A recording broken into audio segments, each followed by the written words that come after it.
Hello, how you doing? Make sure my sound's all right. Looking pretty good. Just going to play some music for a minute or two. I'm just still just some last minute information come in that I was trying to incorporate in the blog. Got a couple of videos I'm going to play you before we get started to get you in the mood. But this one here is all about the vehicles that got repossessed. When I first heard there was 12 vehicles, I thought, well, at least they've got assets. Unfortunately, so far the assets haven't really done much for the Goliath Ventures estate, where a lot of people that have invested were hoping that some of the assets would be able to be paid back to the victims. But anyway, we'll get into that. But first of all, let's play some music. Whose car was it anyway, is the question. Let's have some music that we've put on, and let's see what we get on. Hope you enjoy the song. It's only 3 minutes and 24 minutes long.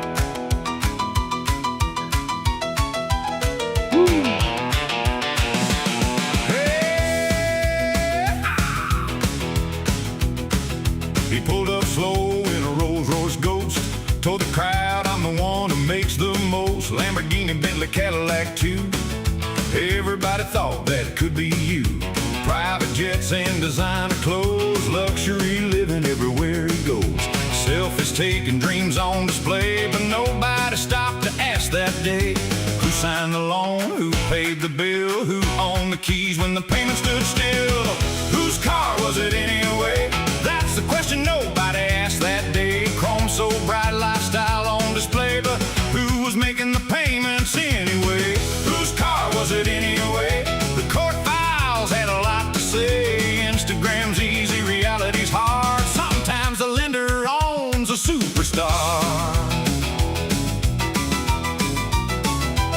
Then the court files hit the news, telling a story nobody could choose. Finance owing, liens to pay. The picture changed in a different way. One dealer came then walked away. Factory wheels had gone astray. Funny how the truth gets found in legal filings, not a live stream downtown. Big shiny smiles, big TV shows, but one little question nobody chose. Whose car was it anyway? That's the question nobody asked that day. Big chrome wheels and a millionaire grin till the finance company came rolling in. Whose car was it anyway? The paperwork had the final say. You can pose, you can boast, but the lender might own your ghost.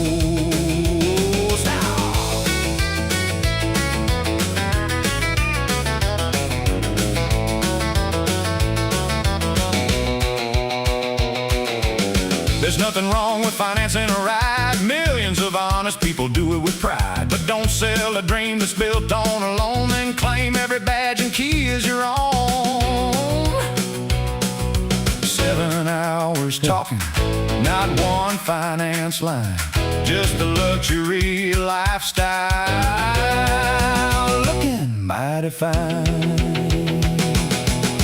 Whose car was it anyway? Now everybody's asking today. The court files spoke, they told the tale. Luxury dreams at a bankruptcy sale. Whose car was it anyway? The answer's written on every page. Before you believe what influencers say, I ask one simple question. Whose car was it anyway?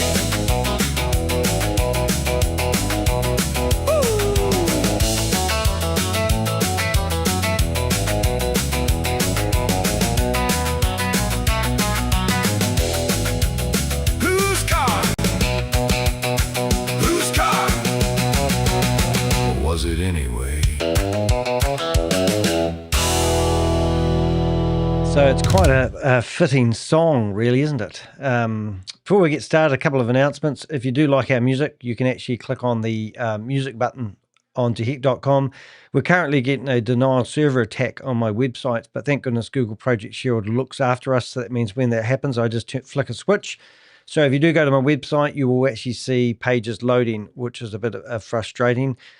But we're still getting good, decent traffic. We get about 25,000 to 40,000 views on my website each month, which is a good number. I remember the days where I was begging to get 5,000 a month, and now we get a good number. So do check out our website. There's a lot of activity on here. If you go to the music section, you will find that we now have a Soho account. I hope I'm saying that correctly. Currently got 26 songs. If you wouldn't mind subscribing to that and following it, that would be much appreciated. Also, you can actually go along and I think you can actually find our playlist, which is quite good. So I'm endeavoring to do a song for every blog that I do at the moment, which is quite exciting. Now, a couple of announcements before we get started. You may have noticed while I'm playing that song, I was getting myself ready to go to my own YouTube channel. If you go to the post section, you'll see that we've actually got some really good news. Rory Conacher is being served. Now, that may not mean much to most people, but here's a guy that was heavily involved with Hyperverse, where I did my apprenticeship. The fact that he's been served, he has to comply by the courts. If he doesn't comply to what the court says, he's got to the 20th, I believe, of June, October, June. Where is he? I don't even think I think it's August. But wherever it is, it's he's got 20, I think they had 3 weeks to get the paperwork to him, managed to find a tracker in Cape Town or wherever he was hiding. He has done correspondence claiming that he was at 33 Church Street. He's doing a class action lawsuit, a fake class action lawsuit for victims that he pushed over the cliff. And so they sent a seeker out there to find him, couldn't find him. Then they managed to track his phone numbers and they managed to find Rory Conacher. Now, Rory Conacher is a bottom feeder on the planet. He's a scammer. He's been hiding. Unfortunately, he's got a family that must love him, but that's about the only people. His cousin had lost hundreds and hundreds of thousands of dollars, into the millions actually. She sold 3 houses to invest in his company and listen to his fake promises. So to actually see something happen and be served, and also if he doesn't comply to the courts, which he's failing to do so, he will be imprisoned. So that will be another person that we've actually helped investigate and put in prison. So I just wanted to give people an update who's been following that. Also, you'll see we've still got other investigations going that are really starting to heat up. We just had a major breakthrough on the global glamping store. We've actually found the company that's been promoting them, and it looks like they've been doing multi-level marketing and taking the 20% commission and getting paid out in money or maybe land. Not entirely sure, but we are still investigating the global glamping story. And while we're here, Mike, who is part of Goliath Ventures, one of the guys that's hiding in Dubai that has to come home and get his passport stamped either in Canada or America soon. He's now got a Mikey app, which is part of another scam that we're starting to investigate, would you believe, where if you sign up for the Mikey app, you're inclined to actually, I think it's called Pure Trading or Trading Pure or something like that. But he's telling you that you need to sign up, minimum investment of $500 for a trading platform. And the trading platform is paying up to 30% commissions for anyone that you refer to them. So even though they're doing this Mikey app that's meant to help you be a good trader, it's all a load of bullshit. But the funny part about it is we've found two influencers online, and they're both using the same cars, which I think is quite fitting for this blog that we're about to have a look at. So you've got the same G-Wagon with the same license plate number, the same motorbike with the same numbers, and we've even got another image there, which I don't think I included in this post, but it is absolutely batshit crazy. Now, I can't show you True Money Mike because I don't actually have access to his account, but this is the other individual, which he doesn't even speak proper English. I don't know if that's even polite me saying that, so sorry if that offends anybody who doesn't speak English very well. But here he is doing a photo shoot in front of the same stuff, and if you come down here enough, there was another shot where they're at this, and maybe the other account. Hello, somebody just bought me a cup of coffee. That's that noise you can hear. Ironically, my the scripter is in the other room making a cup of coffee, which hopefully I get one. Just when somebody just supported me, that noise that you heard was somebody buying me a cup of coffee. I really appreciate it. I just want to have a look to see whether I can find this. Yeah, so this is the guy here. So I haven't seen Mike's photo, but I've heard that where this guy's getting his haircut, there's also a photo shoot where Mike is also getting his haircut at the same time. So it's like they went to Bali, got followed around by a photographer, and then also in the UAE. And it's all for their social media, efforts. But in one case here, there was a photo here, but it's just batshit crazy. So, and this is really really in line. Hey, Thomas, nice to see you in the chat room, mate. So here we got Christopher, who's got 12 sports cars. And once you read through this blog, you can realize this is just another game plan. Now, the really interesting part about this, and I am going to go on about it, and I'm sorry if anyone doesn't like this, but WFTV, okay, so they actually had, they said they had got 7 hours worth of footage of Christopher. And look, they've even put their all their thumbnails back. This is really interesting because these thumbnails all disappeared. But if you look at this thumbnail here, there was only like $160,000 left in the bank account. So let's get down Chris, to here. she blew through tens of millions of dollars. Where's the car? So this is whereabouts is this? I'm just going to look for the cars because when they're in the garage, she asked him how much that car was worth, right? Which is kind of ironic. And now we find out that she didn't even ask if there's any finance over the vehicle, which is just even batshit crazy. Just want to say, I think it was actually, I should know this off by heart now. I think it's, I don't even know if it is, but I think it was number 4. Likely is. Where is it? So I wanted to find the part there. So here you've got a car where Christopher's saying it's worth $600,000. He's saying that car's worth $600,000 to buy. It had 2,500 kilometers on it, and they spent $300,000 actually doing a body kit on it. Now, would you believe the company that actually did the body kit workout has actually been the highest bidder and put in the best offer, and they've accepted that offer. So it's gone. There's other questions now that I want to ask, and that is the $300,000 that he paid to put the body kit on it.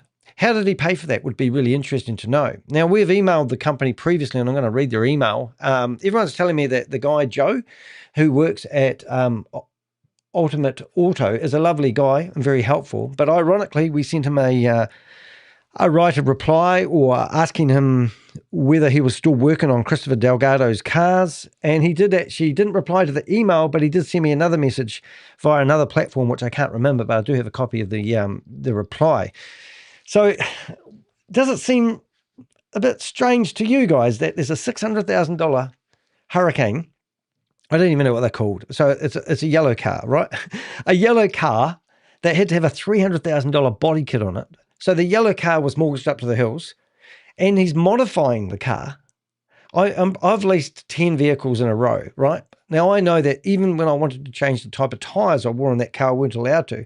So I don't know if it's in breach of contract when you lease a car where you have finance on it that you're allowed to put a $300,000 modification onto the car. I don't know how that works. I'm not saying, I'll just be curious if anyone knows. Now that the same company that did the $300,000 mod kit is now the owner of that car. And we will show you this. We've got, images here of the car and the Rolls Royce. So we're not even, we know the Rolls Royce has been bought by a local car dealer in Orlando. So, and this looks like Ultimate Cars put that back online and all this sort of carry on. And then we've got the Lamborghini here as well, which we know they've purchased. So I can only assume that they've bought the car back because they know the amount of work they've done to put the body kit on it, and I get that. But I would be, if I was associated with Christopher Delgado and I knew there was an independent investigative journalist here that's quite nice, it would be lovely to know whether that $300,000 was paid in cash or they helped finance that upgrade. Because that would just show you, because what you're going to find out in this blog is all these cars are mortgaged to the hills and there was no equity left in any of them that we can see so far to date. So it's absolutely batshit crazy. Anyway, I don't want to kill the surprise of that, and I don't want to kill the surprise of this. So we'll leave that there for now. Also, Joe Lambon, if I got his name right? Joe Labin is the proud owner of the yellow Transformer Hurricane. I will say that most people I reach out to and I connect with on LinkedIn ban me for some reason. He hasn't, so I presume and he also did give us a reply to our email, even though it was sent to us on over WhatsApp or something or other. And also we can see how these influencers use these toys Revolto. Is that what we're called? See, I'm really flashy, aren't I? So it's really, really cool. So let's get stuck into it. If you want to support the work that I've done, please feel free to support me with the link that you see. Always get it wrong. Over here. If you do fill it out, you can use it as anonymous. No one knows who you are. If you want to, you can put a wee message, and as I'm talking, you'll see it pop up on the screen. And this is how we actually do our investigation. We survive on donations. But we are not going to pick on this company here. Oh my goodness. Did I just see a blue car in that picture? I think I did.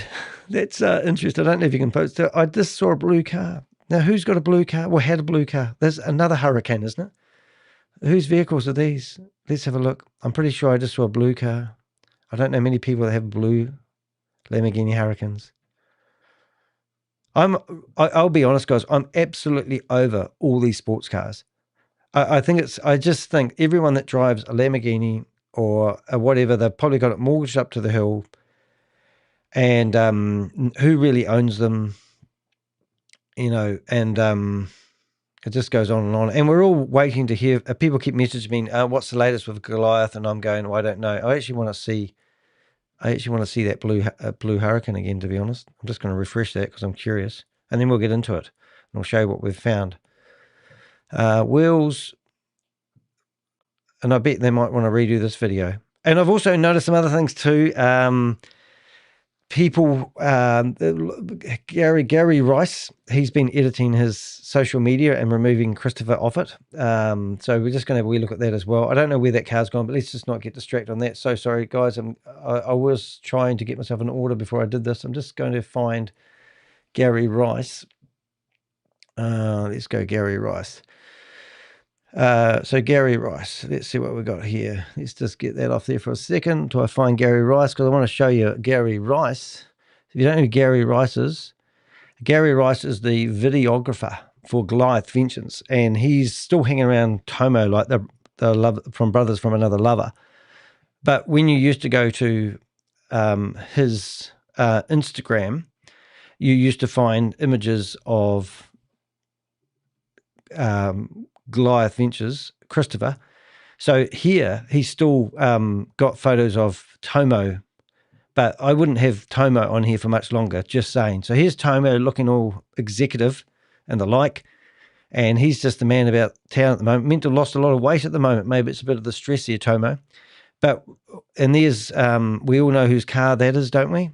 Yes, we should know who it is. That's our favourite Steve, oh my goodness, I've got his name. Steve Davis. Then you've got Tomo again. And these are all like, this is what we're doing for you to make you look good, Tomo. And this must be Tomo's house. And he's an ex-police officer, maybe undercover, we don't know, because he still seems to be popping up at police events, which we're going to do a blog about a wee while ago. So I don't know if you know, I'm waffling on a bit, but Tomo was a speaker at a police event, and he was also a speaker at Andrew Tate's war room event that they had when they were in Croatia with 3 cruise ships. So we wrote a letter of warning to the police who was running the event, and it went ahead anyway. So we're going to be publicising that. But I did notice that Christopher's been removed off here, Gary. Is there a reason why you removed Christopher but haven't removed Tomo? Maybe Steve Davis shouldn't be here either. I mean, so, and another one too, which is really, really funny. There was a, when they had the containers, they had an aerial shot of some building that was going on. And I've just noticed these images here, which are very similar. So I'm wondering if the web development company that were hired to edit the videos for the water-cooled mining are associated to Gary Rice in any which way or form. But look, every day at My Avengers, we are still going after these people. Like, we've got Gary Rice down as a co-conspirator because there's lots of filming that we believe he's done to endorse or support Goliath Ventures. And also, I don't know if you remember the Wealth MD stuff. We had Wealth MD and we also had BlackRock. There was an old couple that I believe that Gary Rice may have interviewed, which is actually, I would be interested to know. Now, if I was innocent and I weren't endorsing Christopher Delgado or Goliath Ventures, and there was somebody like me doing videos alleging that they were New endorsing. donation from Never Trust a MF named Chris. Yeah, never trust anyone called Chris. That's very good. So what I'm getting at is here, if he's innocent and he's got a story to tell, why doesn't he reach out to us and tell us rather than ignoring us? Which is quite interesting. So that's what we're working on, guys. So even these guys here that you may not think are, involved in any which way or form, we have got that list of co-conspirators here that we're going through one at a time. Now, we have had a lot of one-on-one conversations. Dante, we're actually at the moment doing a blog about him and what we know. He's claiming that he was a victim. He invested $100,000 into Goliath, and everyone's just misread him. However, we know he's got criminal convictions against him. He's also been trying to New donation from If Chris Crossed Applesauce. Chris crossed applesauce. Applesauce. Maybe they get applesauce in prison. I don't know. Lots happening at the moment. The Avengers have not fallen asleep on Goliath Ventures. That's all I really want to say. There's lots of updates coming through every day. There's lots of stuff being scrubbed by the internet. And I don't know why these guys aren't helping us with our investigations rather than hiding. I think that's the message I want to get into today. All right, so I'm just trying to check my messages. New donation from Imagine WTF He Gone Do to You. Donation from what the F has gone done to you. I don't know what to on about that one, actually. Don't really know. Interesting enough, there is a lot of news coming out through the media. Now, this is a good one too. You may have seen this one. Pleading guilty to a multi-million-dollar Ponzi scheme. I'm News 6's Mike Valenti, your Orlando community correspondent. And on Tuesday, Christopher Delgado, the head of Goliath Ventures, entered into a formal guilty plea, admitting that he ran a Ponzi scheme that defrauded investors out of at least $250 million. But Tuesday's hearing might not be the end of this story. Sneak out the back like a snake, no surprise. Raw emotions on display outside the federal courthouse Tuesday. One victim chastising Delgado as he left court, walking silently toward a car waiting to whisk him away.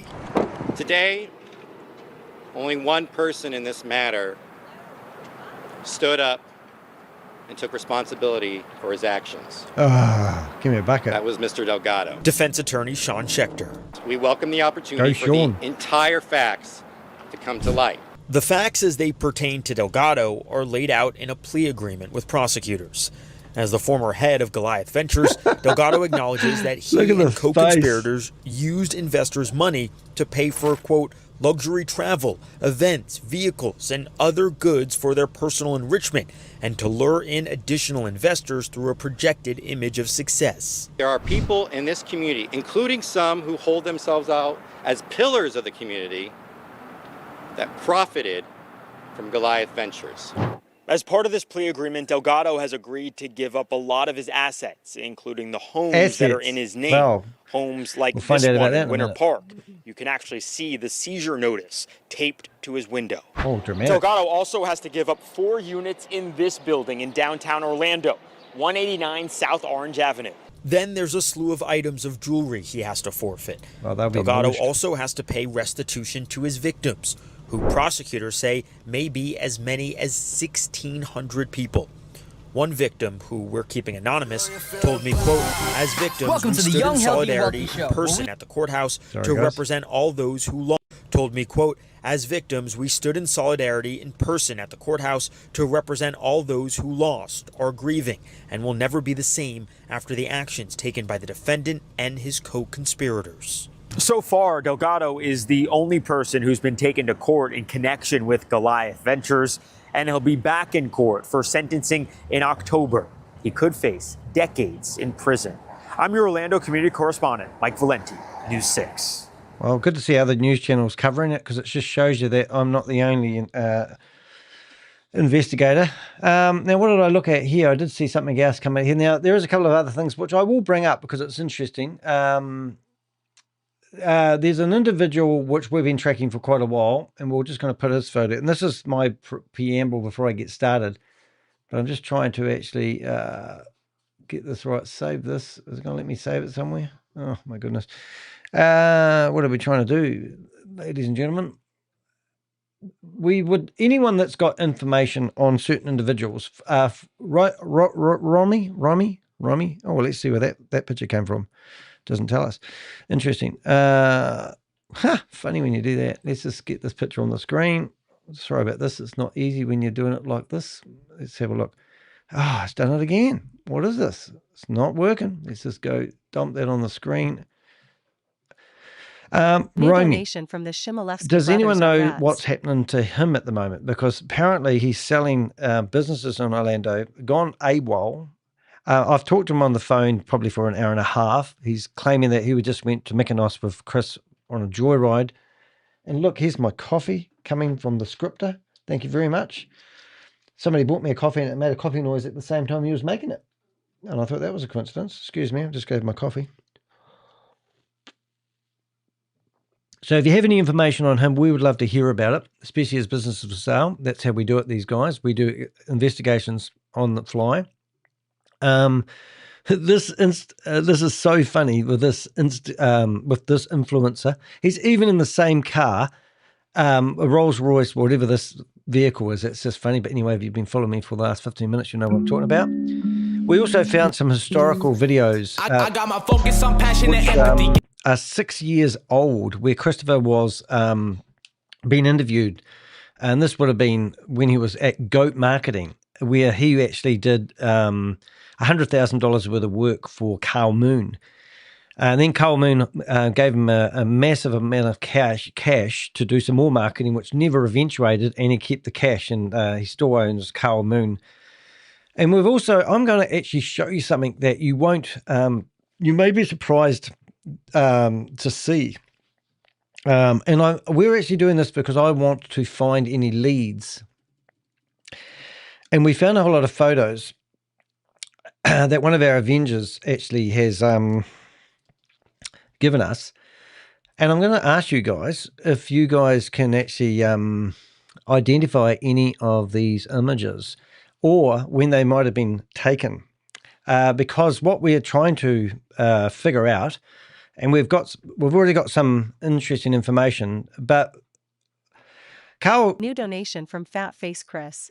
we've got Fat Face Chris photo coming up in the minute. Actually, I've got it right here now. Why don't we just put Fat Face Chris on here first? Okay, that's not very nice though, because I'm actually like 10 kgs overweight at the moment, and I've just bought some new jeans and they don't quite fit me like they used to, even though I bought the same size jeans. So I'm a bit disappointed, but does that look like Chris? You know, there's your boy. You know, and I've just got to say it, I can't stand this guy, because now the more I investigate Goliath Ventures, the more I realize how much he's been lying to everybody. And this is why I get infuriated with the Channel 9 interview, because they've interviewed him for 7 hours. And Christopher's basically said he was a failed business, and he was investing people's money. So what they were investing in was my liquidity partners. And my liquidity partners were running a large-scale scam. And anyone with the expertise that Christopher claimed that he had could have seen that my liquidity partners didn't have the liquidity to generate the returns they were paying their investors, which means the money wasn't coming from where they said it was. So here's Christopher sitting in front of Channel 9 News for 7 hours of recording, basically saying that he was trying his best to get the people's money back. He even claimed that if he had an opportunity, he could recover $250,000 for investors' funds. But now we find out that the proper investigative journalist, as Darlene Jones tells people, even though she's been yelled at a few times for not even interviewing me, that they never actually thought it would be a good idea to ask Christopher if these cars were financed or how much equity were left in the car. I mean, that would be one of the first things. Like, is this all paid? Is this all done and dusted money? You would never think at the time that these cars are mortgaged up to the hills. But Christopher here, he's just basically, lied his way through it all. So there's Christopher there. And there was also another video, which I haven't watched, but here's Christopher again. It just doesn't even look like Christopher that we know it, you see. But this was how to become a successful marketer. Christopher Delgado, 7 years ago, 88 views. I mean, you just can't make this shit up. So you might want to watch those videos in your own time. Susie's just put the name of Romy in there for me because I couldn't pronounce his last name, so I'll just chuck that up on the screen now. I'm missing all the chats in the window, but we will get the show going. I actually want to do an intro. I just wanted to give you an update. So we've got this video, and also this video of Christopher. And what I'm going to do is I'm just going to go to persons of interest, and we want to go to Goliath, and we want to go to Christopher. And I want to just add those two videos to my collection. So next time we're doing a video, Danny will have them there. And what we, this might be a bit crazy, but when we do this sort of stuff, we often find these videos get removed. So I haven't got a life where I just download everything, but it would be quite neat, make sure that we've got those videos. And we've got heaps of other videos. I'll give you an idea. This one here, that's gone, but we still have the thumbnail. But that's KB. He's been really good. Also, we've got In-N-Out Burger interview. That's gone as well. These are all people that have interviewed Christopher. I mean, this one here, is that gone? No, that's still there. Oops, that was loud. And this was 1 year ago. So what have we got behind that, or what the industry demands or what the world demands in this aspect?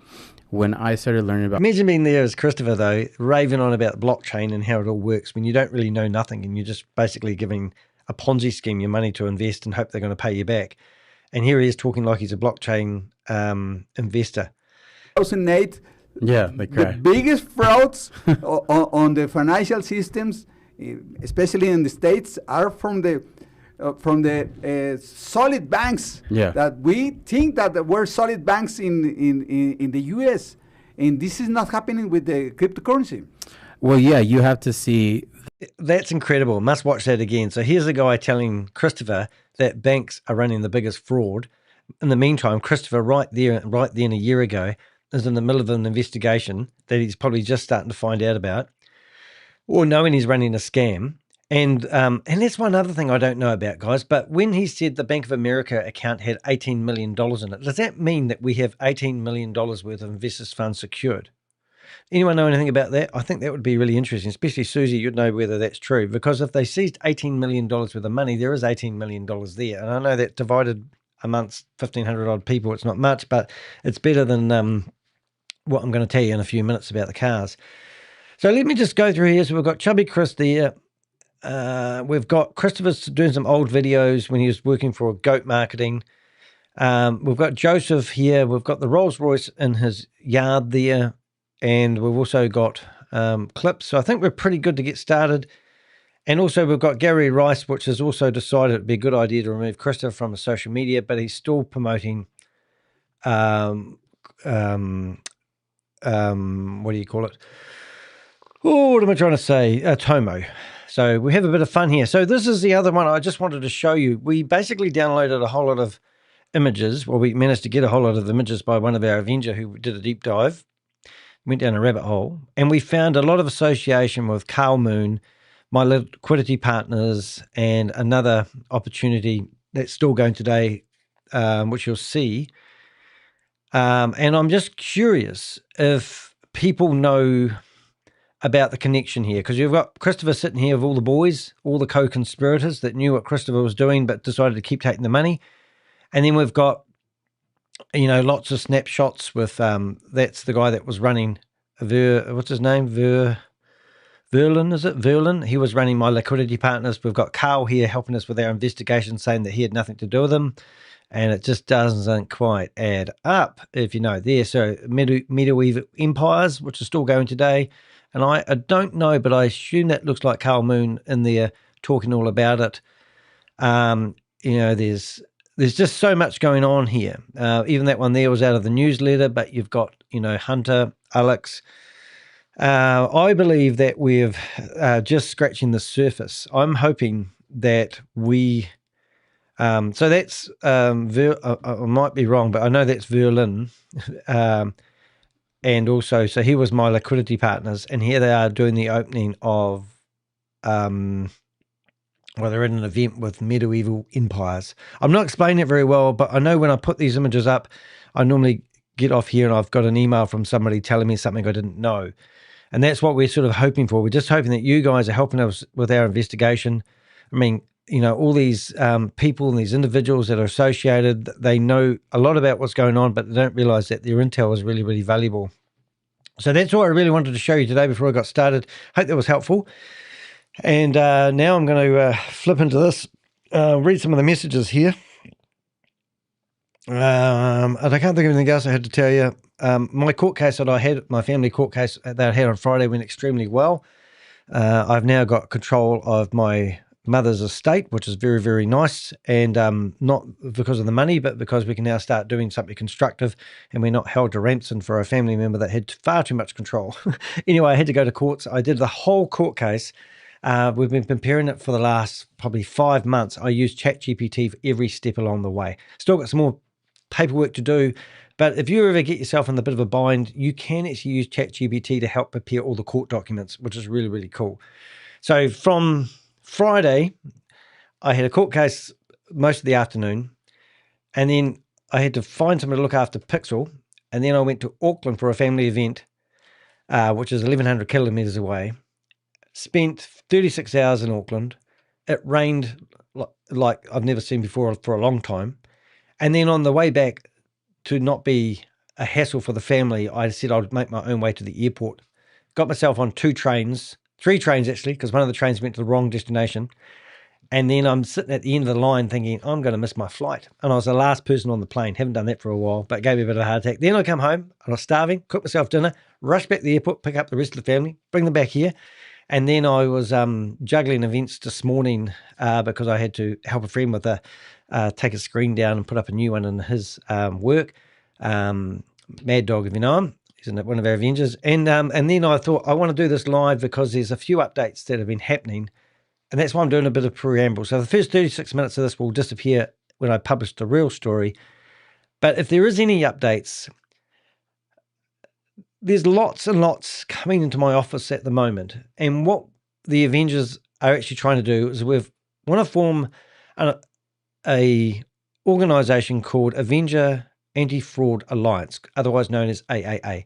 And what we want to do is help people that have invested in opportunities and they're trying to get their money back. They don't know who to sue or who to go after. So a good example of this, I've been featuring about the Pakistani software houses. And we did an investigation a wee while ago for an individual called Ron Foster. And Ron Foster, if I've got this name right, Ron? We've got Foster. Anyway, Ron, I think I've got his name wrong. Ron Foster, there it is. So he lost $50,000 in a fake book publishing company, and he's published 70 books. He's gone and taken these people to court himself. They were registered in America, even though it's all ran back in Pakistan. Long story short, we think he's got his money back, which is great. Anyway, another victim has reached out to us, and the same story, invested $50,000 in having their book published by another company. So I've now connected those two individuals together, and they can help each other. And what we're finding is there's so many people that are reaching out to us about different opportunities, which is quite exciting. So one of the best investigations that we've just done recently is where an anonymous Avenger provided us a ton of information so that we could do a proper investigation on the blockchain forensics reports. I gave all their research to, that video's gone. I gave all their research, got to fix that. I've got to actually, somebody's knocking at the door, I think. So I've just got to, I'm just going to go knock on that door and see what happened. I'll just want to give you guys some music. Sorry, I think my the script is not here at the moment. So I'm just going to play some music and then just go see who's knocking at the door. And I'll play the song I want to, and it won't be a second. Hopefully that's going to play. There we go. Can we play like that? Won't be a second. Hopefully that will play. Right.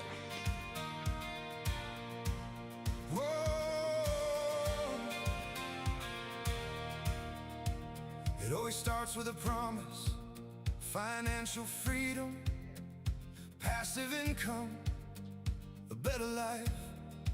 The smiles look real, the testimonials sound convincing, the chat fills with applause.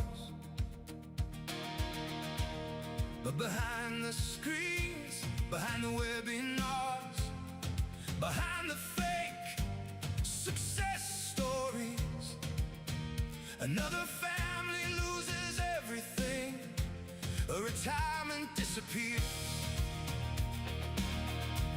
a mortgage is gone, a lifetime of savings stolen by a lie. Then the messages arrive, I've lost everything. I don't know how to tell my family. Can you help? That's where our story begins. Danny DeHeck, the Avengers, anti-fraud alliance, standing with victims, following the evidence, exposing deception, speaking the truth. No false hope, no empty promises, just facts, just evidence, just the truth. We don't wait until the headlines appear. We walk into the Zoom meetings. We ask the questions nobody else will ask. We archive the websites. We follow the blockchain. We trace the companies. We preserve the evidence. Sorry about that, guys. Source intelligence. All right, so that's my story of my life. Ironically, one of my neighbours wants me to help him move something. I'm the Mr. Fix-It man in the neighbourhood. It's quite nice they asked, but they have no... So funny, because the guy that's come down here is about 85 years of age. Trying to explain to him that I'm a YouTuber and I'm at the moment on a YouTube live. They go, how's Auckland? And it's like, I've got to go. Anyway, that's quite funny. Anyway, case search page. Okay. What are you saying there? Who's you can search? Right. All right. So let's get started here. I've got my background already. And this is kind of like our worst scenario. Saddest of fears, this sort of stuff, really. Direct notice from Forfeiture notice. Where did you get that from, Suze? I'm just reading your messages here. What are we looking at? Well, just before we get started, is that something I need to bring up?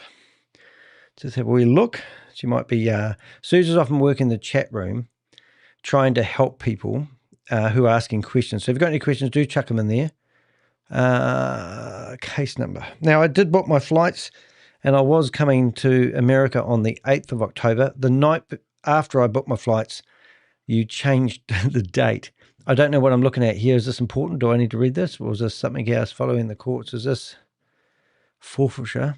Is this to do with Christopher? Or am I reading something here? Print this notice. Forfeiture.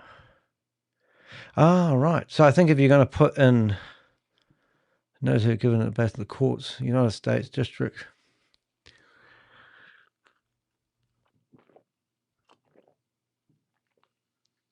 I've learned a new way of reading. It's really, really cool. Basically, you just copy the whole document, put it into ChatGPT and tell it to summarize, and then it reads it to you. It's brilliant. Anyway, I won't read that. No doubt. All right, so let's get into it, guys. You ready? You ready for this blog? Before I get started, see that there? I've got to fix that. That is, what one's that one? Autorum. So we'll get rid of that. 1 minute, please, caller. I just want to fix it up before I forget because my memory's a bit all over the place today. I've got to get myself into reading mode. Going to put that there. And I'm going to put it in the videos. And... oh, I've already done that video, so that's great. I only had 23 people view that one so far. That mustn't be very good. Welcome, everybody. Thank you for joining. Thank you for letting me join. Right, so I had to scrap that video that I had embedded there. Now, before we went live, I did actually have to add some additional stuff into this blog that we're about to look at, so my apologies for doing that. I'll just show you what I've done there. And there we go. And now we should have a video embedded and a song. That's great. All right, so let's go home. And I will get started. We will get that ready to rock and roll. This one's going to be a goodie. Okay, right, there we go. Let's get me in the right mode. Hello, everyone, and welcome. Today, we're going to look at something that on the surface looks like it's about luxury cars, but it isn't. It's about the illusion of wealth, and I see it time and time again. These influencers who give the illusion their lifestyle's just amazing. For years, Christopher Delgado surrounded himself with Lamborghinis, Rolls Royces, Bentleys, luxury SUVs, private jets, and mansions. These vehicles weren't just transportation. They become marketing tools. They help convince people that Goliath Ventures was having an extraordinary success. Thousands of investors saw those cars. What they didn't see was the paperwork.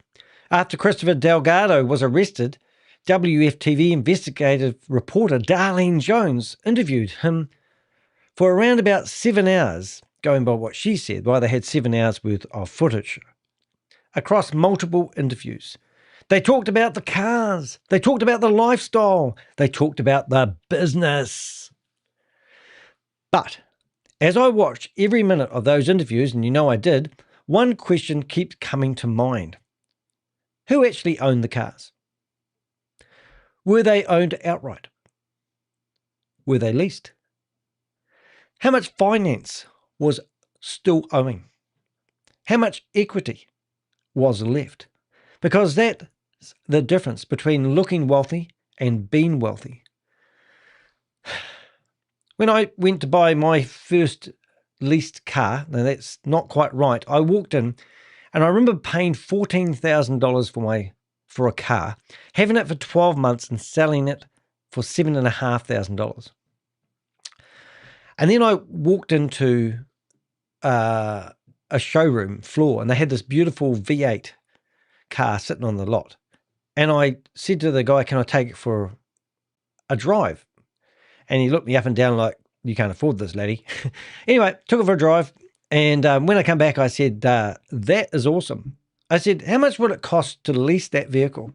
And he said, $750 a month. And I was limited on how many Ks I could do, all that sort of stuff, what I could do to the car, all that sort of stuff. But I said, I'll take it. And ever since then, I've leased cars 10 in a row. It's only now I've actually owned the vehicle. The first one I managed to, but every year I used to release it, pay more. And I finished up paying up to, I think it was $1,300 a month was the most I could afford to pay for a car. But most people would look at me and think, oh, you're doing really well. And I go, yeah, but I lease it. I don't own it. Oh, why would you lease it? Why didn't you own it? And I go, well, every 2 years I put the car up for sale for whatever the lease says I owe on it, get myself out of it, walk in and do the same thing again.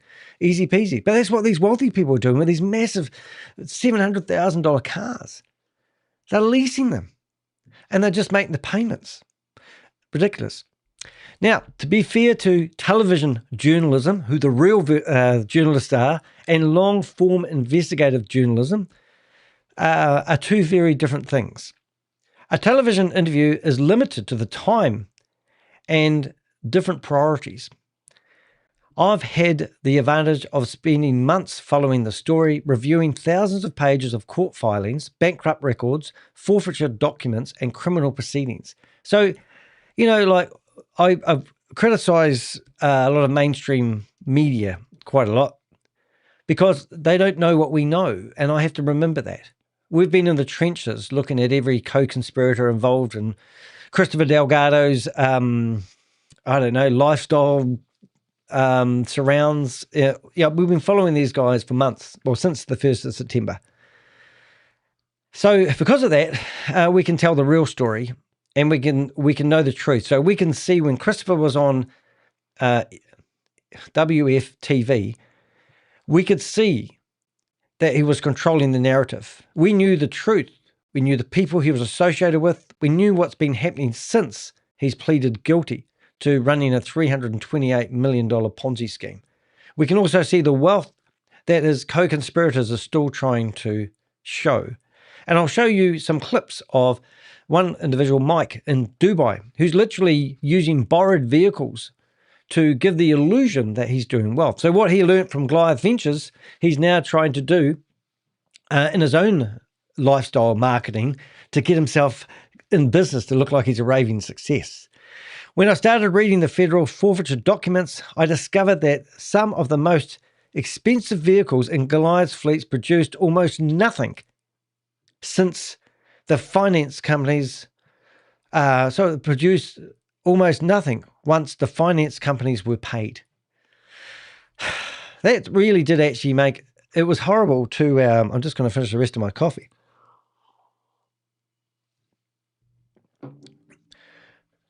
Some weren't even worth selling. Others generated only a tiny fraction of what most people expected. Not the story told on Instagram. Not the story told in promotional videos.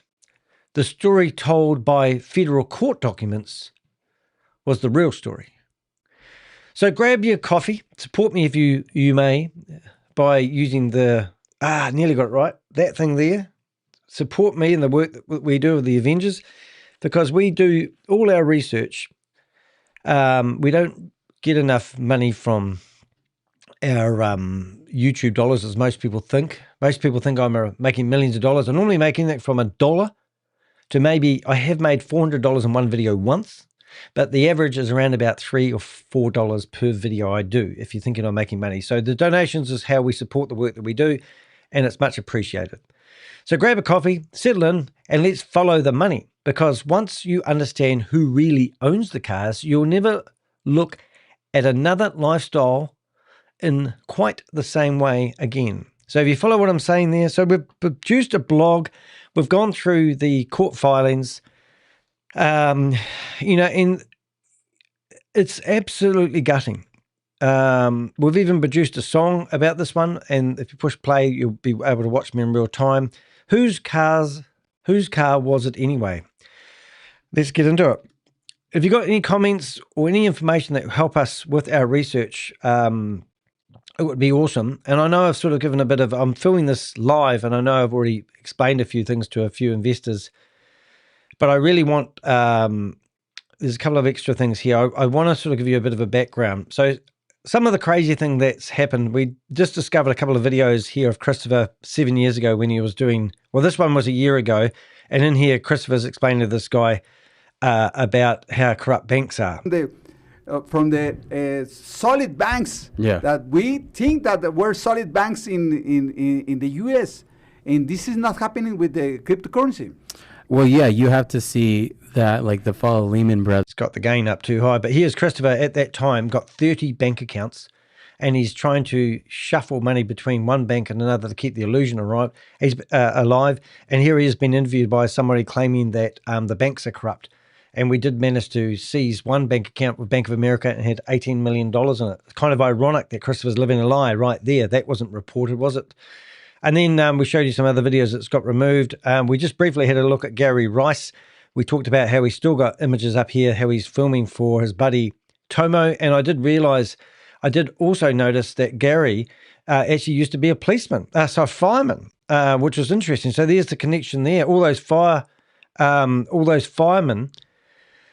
Here it is. So all these firemen have been investors in after Goliath. Don't mean to put your kids on there, mate. That was not cool. But anyway, so what am I trying to say? Tomo has managed to get a lot of people in from the fire brigade. And here's Gary Rice, and he's got Stephen Davis in here and doing firearm stuff, and it's just like, it's just unreal. Oh, have we deleted some stuff here just in the last few minutes? Is that what's happening? Let's just have a wee refresh and see if they're still there. Oh, they're still here. So that's good to know. Anyway, what I'm getting at is people are deleting, scrubbing stuff from the internet.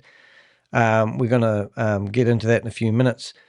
So the interesting thing is I have emailed Ultimate Auto, and I've talked to Joe in the past. Everyone that I talk to says Joe is a lovely guy. He's just a good guy. But the elephant in the room at the moment is the vehicles that were, these vehicles have been, looks like we know one vehicle's definitely been purchased by him. So Darlene Jones interviewed Christopher. He showed about it said that the car was worth $600,000. They did a $300,000 upgrade on the body of the vehicle, and now it looks like Ultimate Auto has actually purchased that vehicle, and this is them in their showroom. Aftermarket wheels, but let's not go down that road. So that's now up for sale.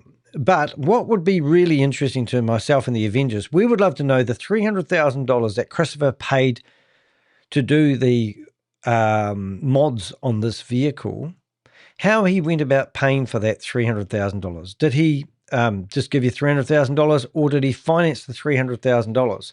And it's kind of ironic. I mean, I can understand the car that's done the fit out wanting to buy the vehicle they spent a whole lot of time upgrading back. But this car at the time, theoretically 2,500 kilometers were miles on the clock. And now they've purchased that car back.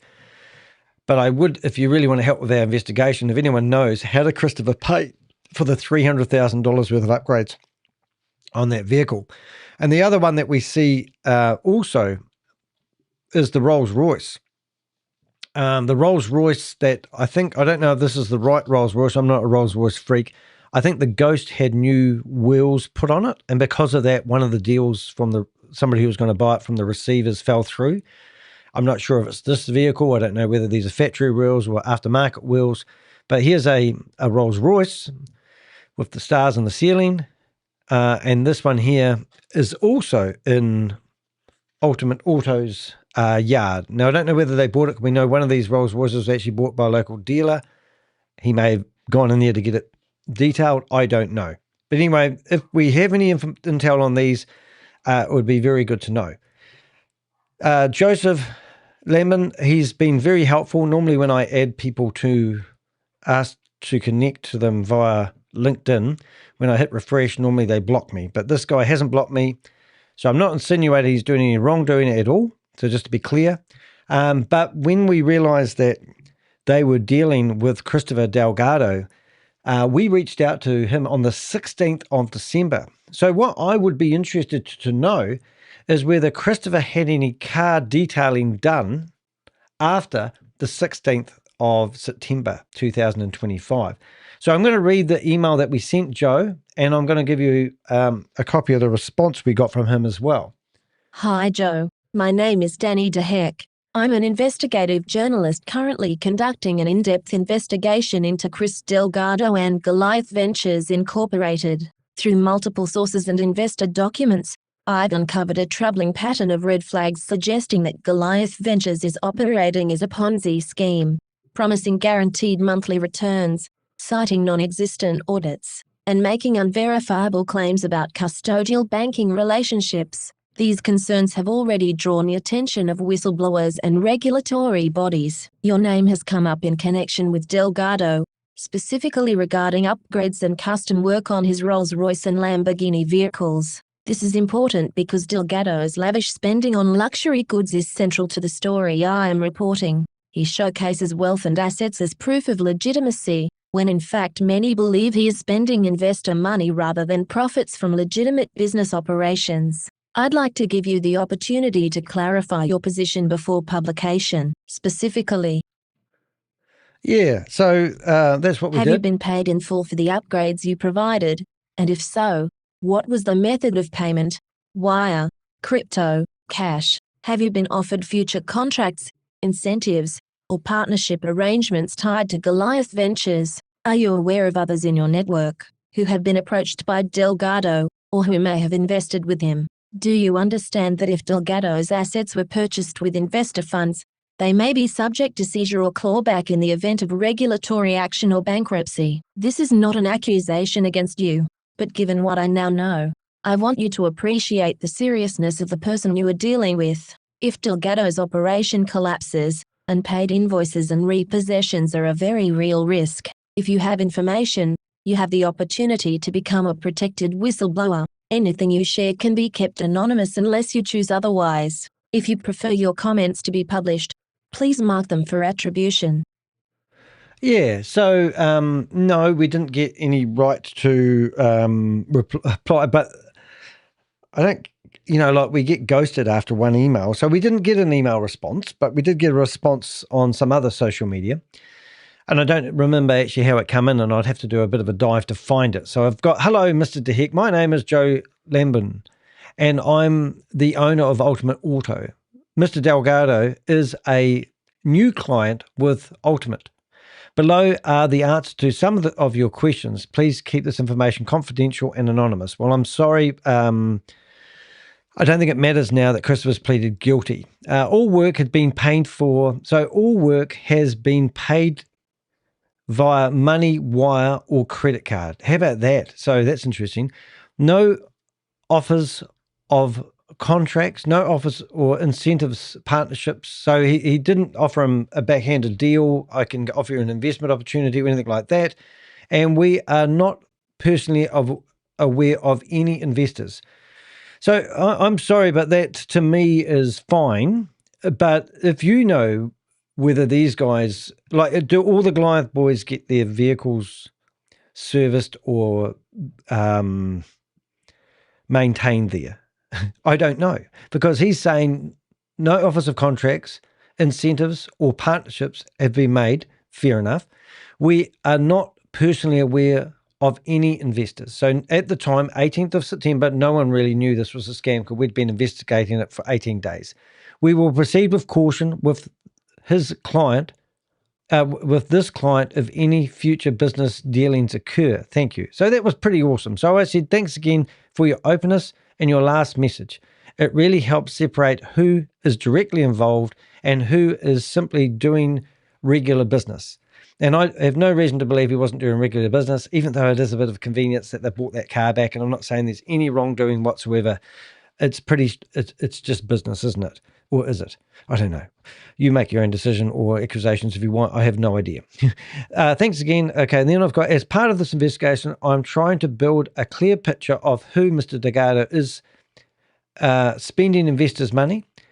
One key piece is the vehicle he been showcasing. Would you be able to share a list of vehicles that he has brought to Ultimate Auto for modifications or upgrade? This information will remain confidential and anonymous, just like your earlier note. Any details that you can provide. So look, I did get response back, and the only vehicle that he hadn't done any modifications on, and he was quite pleased to say so, was a black Ferrari in Dubai, I believe. So that was quite cool. So, hey, look, a lot of good things have gone around about Joe. Joe did respond to us, which I'm pleased to do. Obviously, this was before Christopher Delgado actually had been arrested, and now, and we still haven't really got any evidence that Christopher's still in the same house, believe it or not. But we have seen the court documents, and the court documents here actually tell us that the vehicles were actually purchased. Definitely we can prove definitely 100% that one of the vehicles was, the Lamborghini, was purchased by Ultimate Autos, Joe's business, which is quite good. And I can perfectly understand that if he's done all the work, you probably know the real worth of that vehicle. And so that's quite interesting. So luxury cars were never the story. They were the marketing, and I'm never going to look at a luxury car ever the same from now on. If I see somebody driving around a Lamborghini, I'm going to think that guy's in a hell of a lot of debt, not a hell of a lot of wealth. For years, Goliath Ventures sold more than investment opportunity. It sold an image of extraordinary success. Social media was saturated with Rolls-Royce, Lamborghinis, Bentleys, yachts, private jets, and exclusive events. A $9 million Christmas party, for God's sake. Who the hell needs to spend $9 million celebrating Christmas when a company was 2.5 months of not paying back investors? Ridiculous. Even sent out an email I think it was on the 2nd of December, telling people that payments were going to resume to normal. I think on the 14th and the 15th of December, held a $9 million party, which is now we found out that was his last hurrah, on the 12th of December. And then Christopher took off to Dubai straight after that event, when investors were thinking that was a great party and now everything's going to resume back to normal. When Christopher already knew that the Bank of America had seized his bank account when he had only $18 million left of $328 million.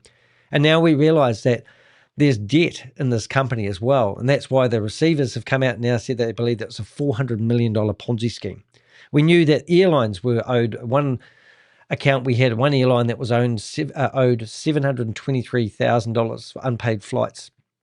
It's just a mayhem. It's carnage. And everyone like me even saw all these vehicles and these watches and these houses, and they thought, oh, they'll be able to recover money. Then when we were researching the houses, we were finding out that there was mortgages on these houses. I mean, just using Nick Petrillo, for example, even he bought an $8.5 million mansion, as you do, and it had a $5 million mortgage. Wonder how Nick Petrillo is getting on now paying that mortgage. His wife, who's had his third child, will now be working as a hairdresser around the clock just to try to pay the gardening bill. Creating the impression that Christopher Delgado and his inner circle had discovered a formula of limitless wealth. For many prospective investors, those luxury assets become proof the business was thriving. But look at that. I mean, I've followed the Goliath Ventures investigation from the beginning, and that was from the 1st of September when we instigated Homeland Security, reviewing thousands of pages of court filings. And my Avengers are the unsung hero. And there's one I'm thinking of in particular. She's in the chat room at the moment. Any court filing that's landed in those dockets. Now, if you haven't been keeping up, Goliath Ventures ain't that hard to find. So you can go to goliathventuresbk.com. You can go to their website, and you can see all the latest dockets that are released to the public. Now, if you were associated with Goliath Ventures on the 3rd of September, you will know that they shut down the Florida operation. They opened themselves up in Wyoming. Would you believe that? So did Nadia Bringus, would you believe? Anyway, if you haven't... A donation from its BS victims didn't get first right to buy assets. Oh, that would have been good. I don't think many victims had that much money left over, just saying. But that's a very good point. So thank you for that donation too, by the way. That's those messages that pop up are people who are throwing money at me like I won't say. Anyway, so what I'm getting at here is if you have invested after the 3rd of September, you may think you need to put two proof of claims, and you don't. You just need to put the one. Both those companies are now being merged into one. And the lead case is the Florida company where most of the money was brought in. But what you can find from this area here is you can go to the dockets and you can see the latest filings as they come out. So it's a very active case. So on the 24th, which was 3 days ago, they had 3 filings. On the 22nd, 21st, 16th, 16th, 15th, 15th. See, there's dockets being basically done just about every second day. So don't think there's no one else here. And also, if you haven't done a proof of claim, and I don't know why you wouldn't, a lot of people held back. They were embarrassed. They didn't want their names out there. They'd borrowed money potentially from sources that they may not have wanted to. But now we're finding that all these proof of claims are actually come out. You go to deheck.com. As I said earlier on before we started recording this part of the section, my website currently is getting another denial server attack, which means we have to prove that we're human when we go there. So we've got file a proof of claim. So if you go to my website and search for a proof, you'll find this here. In here, you can file a proof of claim. If you're stuck and you don't know how to do things, do reach out to me, and my Avengers will actually help you fill out this proof of claim stuff, and you can actually fill out that stuff. And I don't know if I've done this right, but I think there is a court document here. You can actually cheat here. I think I'm just going to bring this up. But there's a claim number that you can just click on any of my documents. You put that claim number in there. You find that case. There it is. And then you go, I understand something, and you go next. And you can sit here and look at all the proof of claims and all the people that have actually put proofs of claim. So you're not alone. That's the point. And if you are filling out the proof of claim and they're asking you to update, put contracts in, you really want to make sure you use redact your information from those documents. We don't want people to find out where you live. We don't want people to find out your phone numbers and personal information. You have all the reporters from Channel 9 coming after you otherwise. So to do that, we've even come up with a little bit of help. You can go to my website, and there's there's a utilities area. And when you're on there, we'll show you something really cool. When you go to utilities, you go to redact PDF. And basically how that works is you literally have the PDF on your desktop, and you can actually just shove it in there like that. And anything that you don't want people to see, you just hold your mouse over like that, and you can redact things out. And that's really important. So you can do the case number. You can even do what they do in America in the in the White House. What do? They just go like this, don't they? Redact the whole lot. But that's how easy it is. And then you download it. Now, you're only allowed to do a couple of documents a day free. I use it all the time for doing it, but I don't do that many. So I just wanted to give you a few little wee tips before we get started. And that's how it all works. Now, what have I done here? I've got waffling too much. I'm trying to think where I was actually up to. So for years, right, did I get up to there? Whereabouts was I? I'm going to get rid of some of the stuff here. I've been waffling too much now. I've forgotten where I'm up to. But anyway, so that's a little bit of a background. You're not alone. If you need help, reach out to us. We're happy to help. We're here working for the victims. And there's Christopher again. Alrighty, so let's see. Social media started, Rolls Royce. Oh, so now we got distracted, didn't we? So we went and looked at the people that have purchased these cars, and now we're going to look at how much wealth was left. For years, Goliath Ventures told me, I don't even know where I'm up to now. I've followed the investigation from the beginning, court filings, bankrupt criminal proceedings, watched hours of interviews, speaking to victims, the latest federal forfeiture. I'm just going to read this.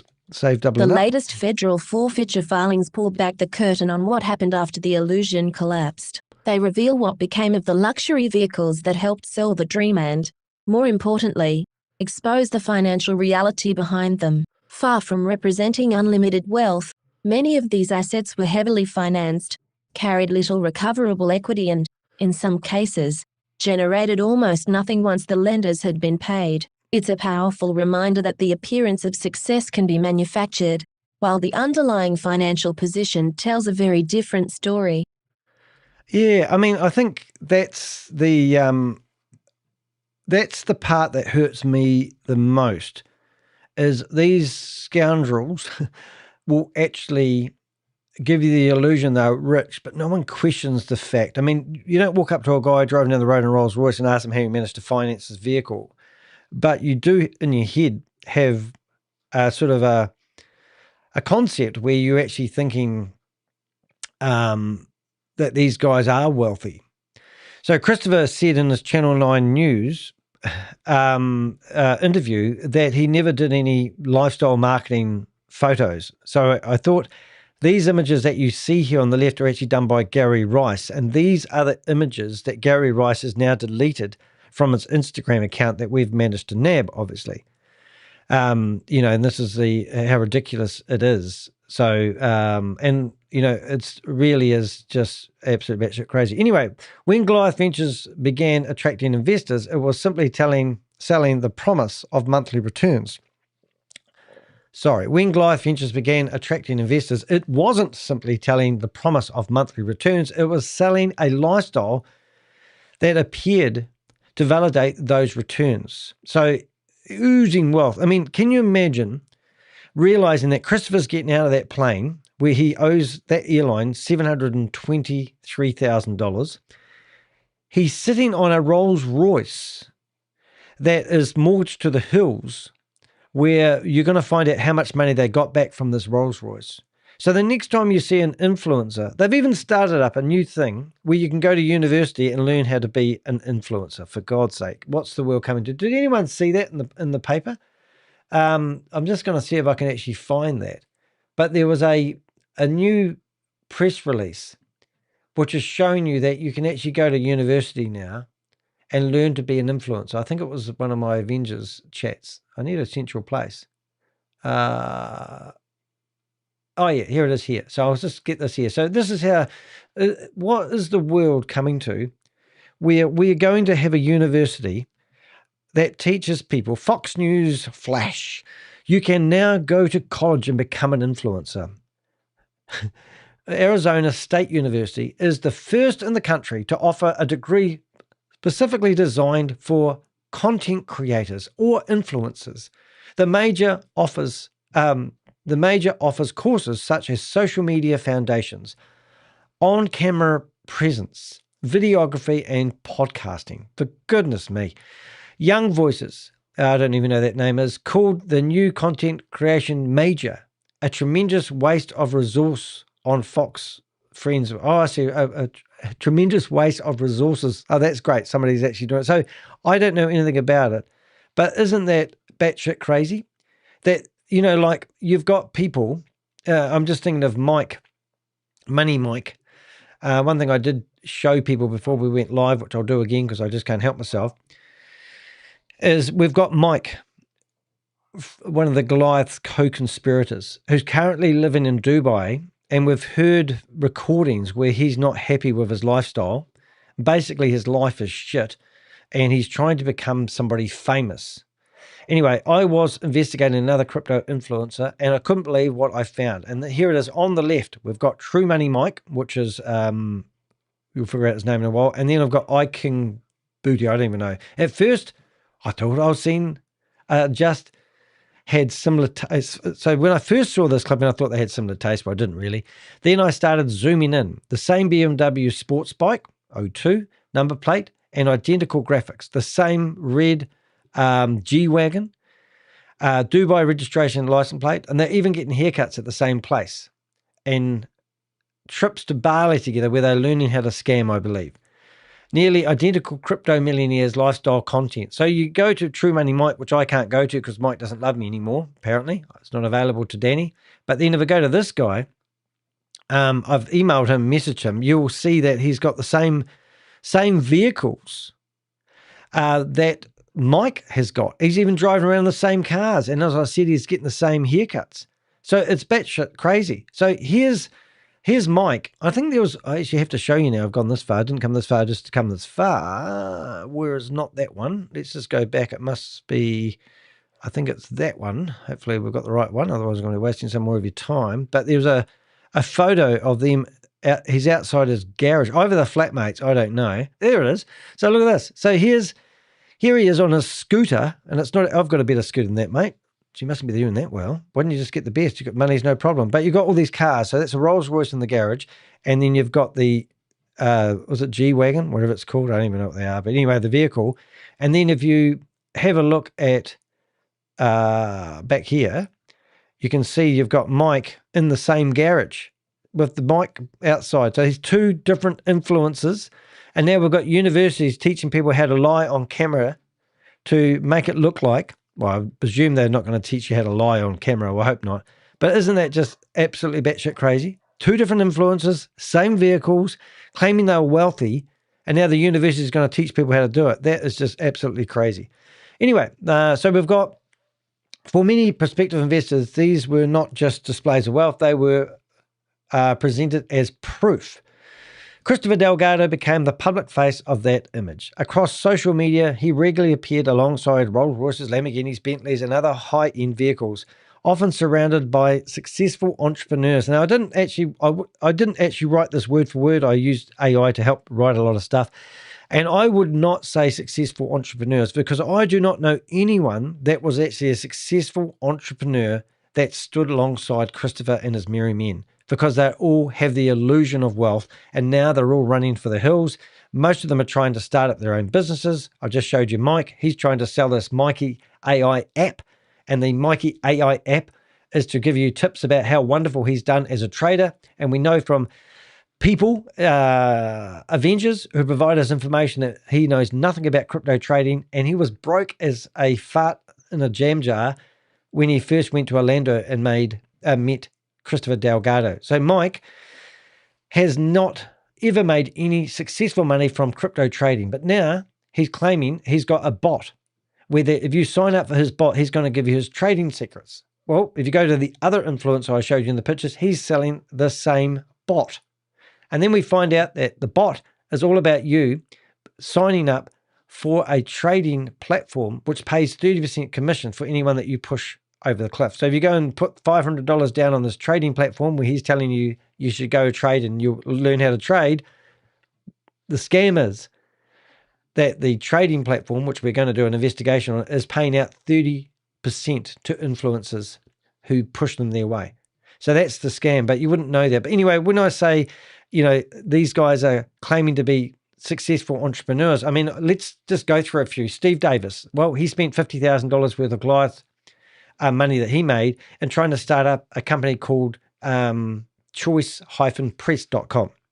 And now he's trying to sue a young couple for $150,000 who don't want to work with him anymore for torturous interference. So he didn't start that company because he had money. Mike had no money. Steve Davis had no money. Now, what about Tomo? Did he have money? Wow. Tomo's broke as a fart at the moment. Can't even pay child support, apparently. All right, and he managed to fly to Dubai, I think it was, or Egypt, I think it was, first class, but he used his travel points that he's been using. At one point, we heard rumours that he was making $500,000 a month from Goliath Ventures. And then he was spending all his money on Rejuvenation Centre, whatever his business. He was paying in more money than it seemed like there wasn't enough money coming in the front doors to merit the spend he was making on his own company. So are these guys entrepreneurs or are they co-conspirators? So I wouldn't have used that word entrepreneurs because I'm a serial entrepreneur. I love starting up little jobs, get them going, and then selling them off as side hustles. That's what I like doing. I call myself a serial entrepreneur. It doesn't mean entrepreneurs are wealthy. They can be startup people. Anyone can be an entrepreneur, but none of these guys have done anything other than just follow Christopher around with his handbag and taking his money. That's why everyone wanted to go with Chris, because Chris had the man with the gold makes the rules. Influencers and business associates. So influencers, yes. I mean, like let's just use Carl Moon there. Carl Moon's been very helpful with information to us, but is he a successful influencer or is he a successful entrepreneur? And is he as wealthy as you would? How do you know how much money? Just using Carl Moon as an example, he looks like he's a raving success. He's got the $4 million cars, but really, is he that wealthy? How would you find that out? And if you were going to listen to advice from him, would you be intimidated when he was standing beside his $4 million car? Or would you think, oh my God, he's probably got $3.8 million of that in lease, money tied up in leasing the vehicle? I don't know. But my point is, how do you know who you should listen to in business? Are you making those decisions because of their material assets? Donation from Mike is a rat. Mike is a rat. What Mike is that? Mike is a rat. Awesome, guys. Anyway, that's what I just wanted to say. Every photo reinforced the same message without needing to say a word. Look, if you're getting out of a jet, I haven't got out of a private jet ever. I've never sat on top of a Rolls Royce. I've never had a matching suit. But, it basically is showing people that you're raving success, and it's part of the, listen to me, I'm successful.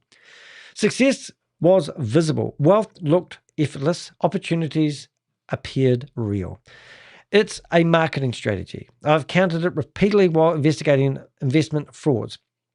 Before investors examine audited financial statements or ask difficult questions without being gaslighted to shut up or told that you're negative Nancy, they encouraged to believe the lifestyle itself is evidence that the opportunity must be legitimate. So you're not allowed to question these people's wealth these days. And I have, when I was a painter and a decorator, charging $20 an hour to paint people's houses, we got to work for the wealthiest family in New Zealand called the Reed family. And we finished up painting 5 of their houses. We spent 3 months painting the richest lady in New Zealand's house. We had a relationship with her that you would not normally have because she trusted us. And we used to, I remember her husband at the time was actually dying of cancer. And we were playing croquet with her at lunchtime. And we were in her inner circle. And I remember her being in tears telling us how much she loved her husband and how she was traveling to Australia every weekend for treatment, hoping to save him. And eventually he passed away. But I remember having a fantastic relationship where I was working with the wealthiest lady in New Zealand. She was walking around in barefoot. Her car was about 7 or 8 years of age. Her sons had 2 old Valiant cars with cell phones in at the time, which was state of the art. But their wealth wasn't really that noticeable. If you didn't know what we knew, you would not know I was sitting here having lunch and laughs with the richest lady in New Zealand. And then we finished up doing work for the rest of the family because they trusted us and we had a great relationship. And, so I can say I've hung out with those wealthy people, but the real wealthy people, you don't know who is wealthy. But the showy wealthy people, the Instagrammers and the influence style marketing that you see these days, just take it as a grain of salt. Anyway, so everything changed once we started following the arrest of Delgado. Delgado sat down for an exclusive interview with FW investigator reporter Darlene Jones, where he openly discussed many of the vehicles as though they were simply part of everyday business. He was walking around showing the pool table, $120,000 Louis Vuitton pool table, 2 of them in the world, and he's got one. Then you've got Christopher walking around showing the cars and explaining where all the cars were parked and all that. And she's walking around showing everyone how wonderfully wealthy he was. He spoke about purchasing exotic cars, customizing them, and building. New donation from Mike is the bottom. Mike is the bottom. What Mike are we? Oh, that Mike. Oh, I think I know who I'm talking to now. I see with this Mike here. Now, can somebody help pronounce the last name of Mike? It's so shocking. I haven't been putting the messages of the Avengers in there. So Susie has been busy doing stuff. It said, if you want to know what Mike AI says when you first started up the app, read below. Mikey's services are designed for users who already have an active trading account on the True Trade. Now, the funny thing is that we don't believe the app that Mikey is promoting to Americans. I think it's been banned in multiple countries. It doesn't mention that. Usually, the recommended minimum starting balance is 500 USDT or more because it allows the system to support team to give you more practical guidance instead of just general information. So, Mike Himlevsky, Chink. See, I can't pronounce his name. Susie's trying to help me with the pronunciation of Mike. Mike Chilesme. How am I doing? Best I can do for you without hearing the voice. Yeah, no, it's brilliant. But it doesn't really matter because if you are wondering who I'm talking about, or it does matter, I just don't get his last name. It does me. And unreal, Mike Chilesme has 4 people in his family we know have invested in Goliath Ventures. And now one of them even wants to sue him and take him to the cleaners, which is unheard of. But anyway, not unheard of, but obviously they looked up to him as Mikey, the trading guy. So everything that Mike's done has been a failure other than him making a few $100,000, we believe, on promoting Goliath Ventures. He turned up in Orlando with no money. We've got screenshots and videos of a $35 million. He bought in $35 million for Goliath Ventures. So if he got the 4% per month from that, he could have made a few $100,000. Now he's a washed up scammer. He had a house he was trying to get out of the lease that he was in. It was $16,000 a month. He's gone to Dubai to set up his new image. He's sweating like I won't say the word, but you get what I was probably about to say. And now he's got to come back to Canada or America to get a stamp on his passport every 6 months. Every time he does that, he'll be freaking out that he's going to get arrested in customs. And that will probably happen sooner or later. He's already been subpoenaed to provide information to the investigators. So let's see what happens in the next few months. It may be slow. We'll keep you up to date as much as we can. Anyway, so he spoke about purchasing exotic cars, customizing them, and building what appeared to have an extraordinary collection of cars, like he was oozing wealth, with little indication of those same assets would later be the subject of federal forfeiture proceedings. Now, you would think, like all of us, when you see those cars, you think, well, that's cool. They can all go and get whatever they can out of those vehicles. You would not think for a minute that every car that you saw was loaned on. It was only when we started looking at the real estate that they were investing and we realized there was mortgages on these properties. And I'm sitting here thinking, here he is meant to be a billionaire man with a billionaire image, and he's getting loans out on these houses for $3.5 million. The one he bought from Jackie Segal, I can't remember, I think it was a $1.5 million house and there was a $700,000 or $800,000 mortgage on it. That was like really unusual. But then when you think, well, all these cars are worth, $300,000, $700,000, and they just loan, the finance companies should be held liable, or the lease companies should be held liable to, I don't know. But what's the deal there? Some lease company knows how these rich people work. So as long as they tick every box, they loan them the vehicles and they know that they can repo them back later on and resell them. I don't know. I don't know how it works. But anyway, it's not my budget to have one of those cars. Anyway, looking back today, the interview feels almost surreal. The luxury fleet that once symbolized success had become evidence of one of the largest cryptocurrency fraud. Prosecutions in the United States. Vehicle by vehicle, the government is now selling those same assets in an effort to recover whatever value remains in the forfeiture state. When the government started selling the assets, once Christopher Delgado was arrested, the investigation entered a new phase. The focus shifted from identifying assets to selling them. Federal forfeiture proceedings gave the United States government authority to begin liquidating luxury assets connected to Goliath Ventures, Inc., with the goal to recover whatever value remained after secured lenders had been paid. So if you had loans against the vehicles, they got paid first, and the remainder of the wealth or the money in the vehicle went back to the estate. Any remaining proceeds could then be directed towards the forfeiture estate and ultimately the victims. I should just read this rather than trying to explain it as I go. As I worked through the court filings, I expected to see collections of high-value assets capable of returning significant sums instead of paperwork revealing something quite different. And that's the really hard part. My Avengers really actually felt for this one in particular. Behind the Lamborghinis, the Rolls Royces, the Bentleys was a recurring pattern. Many of these vehicles carried substantial financial obligations. In some cases, the outstanding debt absorbed almost the entire sale price. Hear that? Others had so little equity that there was virtually nothing left once the lender excused its legal right. That is, excused, I presume? Exercised its legal right. Didn't think that sounded quite right. That discovery fundamentally changed the way I looked at Goliath's luxury fleet. Although my investigations into investment fraud, I've seen extensive cars used repeatedly to create the appearance of credibility and success. Investors naturally assume that someone driving a collection of exotic vehicles must have accumulated enormous wealth. It's a funny thing, though, isn't it? The real world people don't understand. We assume too much, don't we? Yet these court records demonstrate that owning an expensive car, and controlling meaningful equity in the car is two very different things. So we've recently just busted a big scam called BG Wealth Sharing. In fact, we didn't bust it. We actually reported on it.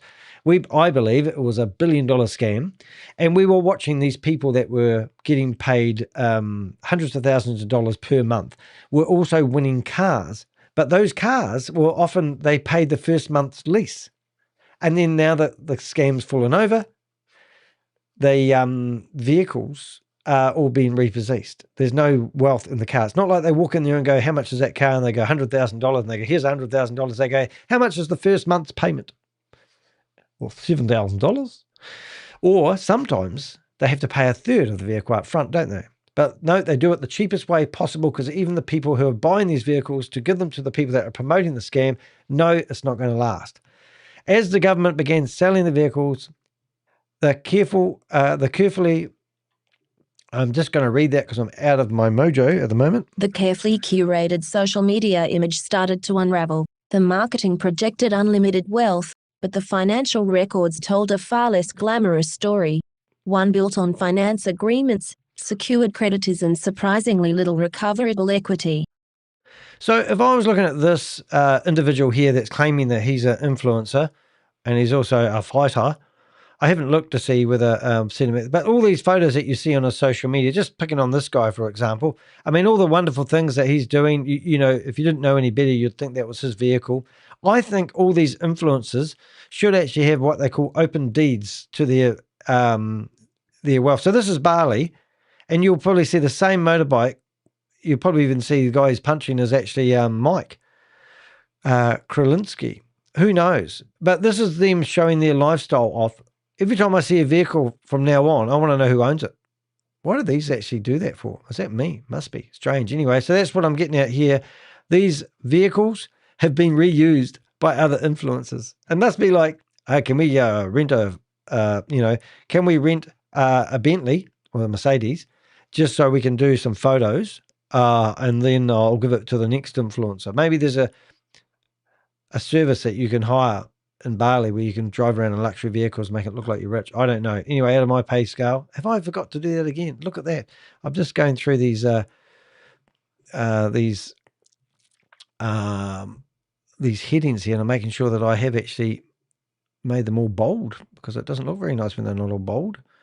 I just updated this blog just before I went live, so if you're watching my blogs on other reading platforms, you'll notice the changes. But what we did is the Lamborghini that produced very little, and this is the one that we've just looked at, and that's it there. So this lovely Lamborghini, if you like Lamborghinis, not my flavor really, I like my Suzuki Swift, but that's a pretty flash looking car. I'm sure you'd want to be the man about town driving that car with the gold wheels. So this is the Lamborghini that produced very little. And the story goes, the Lamborghini that produced very little, it still didn't update. 1 minute, please, caller. Why didn't that update? Have I got problems again? All right. Anyway, it doesn't matter. It's just me being a bit.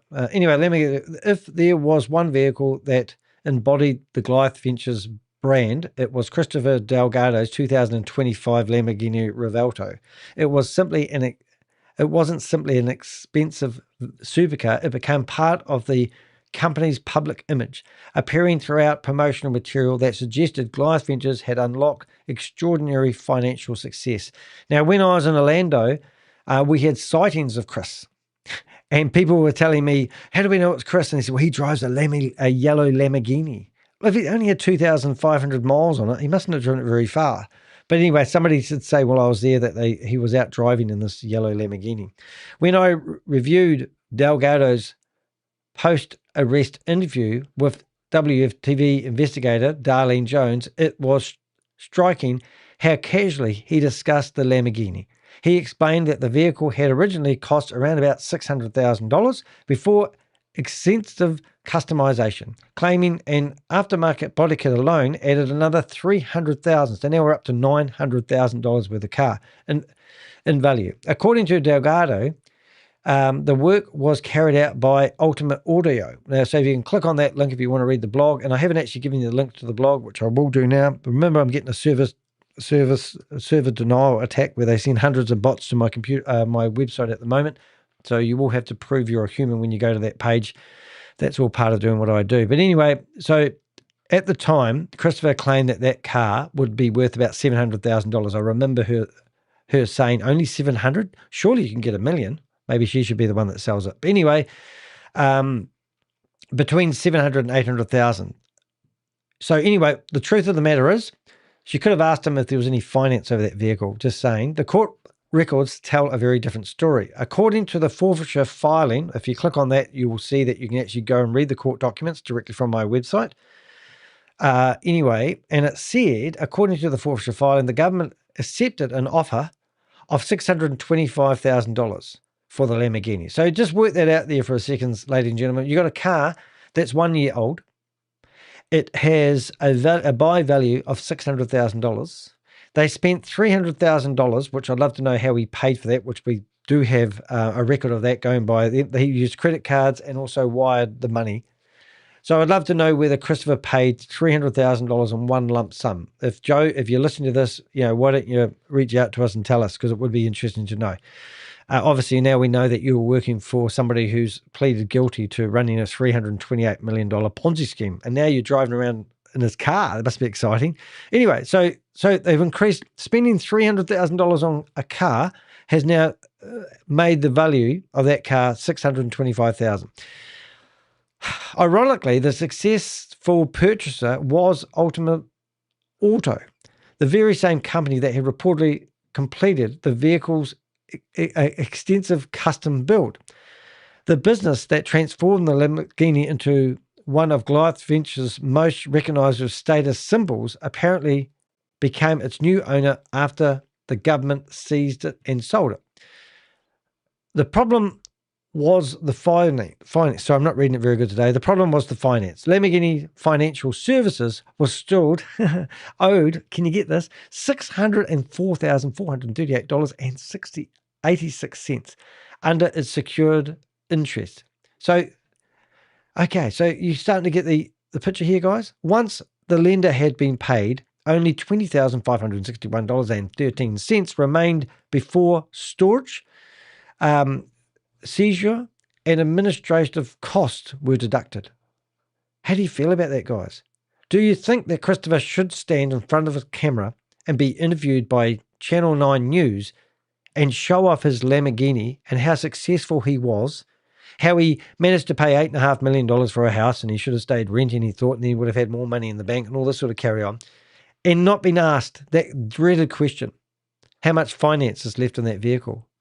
I think that might be the very first question Darlene Jones is going to ask next time she's interviewing someone who's got a Lamborghini in front of them.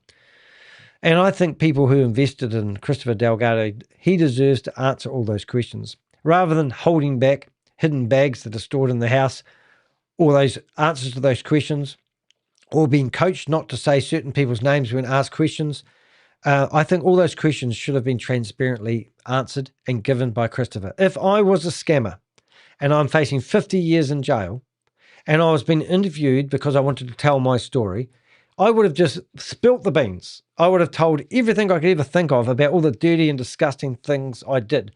Or would I sit there and try to control the narrative? Would I have controlled the narrative and told them that I was trying to get my business going? How I was doing the right thing by investing all their money into a Ponzi scheme. Remember he said that? He was trying to do the right thing. And then she did ask that good question. How long did that last for? And he went, oh, about 3 months until the scam that he was investing in collapsed, which was my liquidity partners. Crazy. Anyway, that is astonishingly a small recovery for one of the most recognizable symbols of Goliath Ventures' lifestyle. It also reinforces one of the biggest lessons from this investigation. The value of an asset and the amount of equity in the asset is not the same thing. Oh, I've got $1 million car means nothing until you've actually sold it for $1 million and actually managed to pay back all the debt. For years, the Lamborghini projected wealth. Well, not for years. It's only 2025. ChatGPT, you got that a wee bit wrong. Projected wealth, success, and credibility. When governments eventually sold it, the paperwork revealed something different. Despite hundreds of thousands of dollars reportedly being spent transforming the car into one-of-a-kind showpiece, which is batshit crazy, there was almost no equity left once the secured lender was paid. The Lamborghini looked like an extraordinary asset, but in reality, it generated very little for the victims it was supposed to compensate. I mean, it's ridiculous. Now, the Rolls Royce, well, that's a lovely car. Love one of those one day. I've always wanted to look on the ceiling and go, look at the stars. The Rolls Royce and the missing wheels. Well, this is what I don't understand, how this actually went down. While reviewing the forfeiture filings, which you can click on here and go and read all about it, one detail immediately caught my attention. It wasn't the sale price or the outstanding finance. It was a brief footnote explaining why one prospective buyer had walked away from Christopher Delgado's 2024 Rolls-Royce Ghost. I think it was the same one that he was standing outside, what am I trying to say? Yeah, when he was first went and handed himself into the courts and walked out with an ankle bracelet and drove off. I think it was the same Ghost. I think that's a Ghost. I'm not sure. I don't know my Rolls-Royces very well. Anyway, by the time, I did see another video, which somebody could actually find would actually be quite cool, but we actually had Christopher going to a Rolls-Royce cafe, and outside the Rolls-Royce cafe, there is, what's this here? Have you done, Mikey? Oh, that's so funny. Broke ass fart in the jam jar. Where's this picture come from? I might just show that while we do. Yeah, if we had that restaurant, it would be quite interesting. I'll just see if I could actually find it. But we've just been given a wee photo that somebody's given me. Let's have a look at this. Is that Mikey? There it is. Broke as a fart in a jam jar. Borrowed G-Wagon. Fake influencer. Mike AI. Broke as a joke. Borrowed car. Borrowed watch. Borrowed jewelry. Borrowed lifestyle. Zero wealth. Zero real wealth. And there's the car keys. And look at the Rolls Royce. It's just beautiful. All flash. No cash. All borrowed. All fake. All facts. Annual bank account balance. Minus $3.42. All show no go. Hashtag Danny knows. That is so funny. And look, I'm coming out the bonnet of the G-Wagon. That's just like, and I've got my right logo on there. Looking a bit aged, but that's funny. Thank you very much to the Avenger that put that together. I know who you are, I think. So what I found is there was a Isn't it good to see Grant Cardone in trouble at the moment? Just saying, just a wee bit of extraordinary fun. I just want to see if I can actually find the cafe, the Rolls-Royce Cafe, because you obviously had to have a Rolls-Royce to go there. I'll just see if I can find it. Oh, I forgot to show you something else too, didn't I? Look at this. You got to have a look. Look at this. Okay, so if you go to store.toheck.com, you can actually find our merch store. And in our merch store, we now have the deep fried Delgado in no out scam burger. And that is basically, we sold one today, which is really, really cool.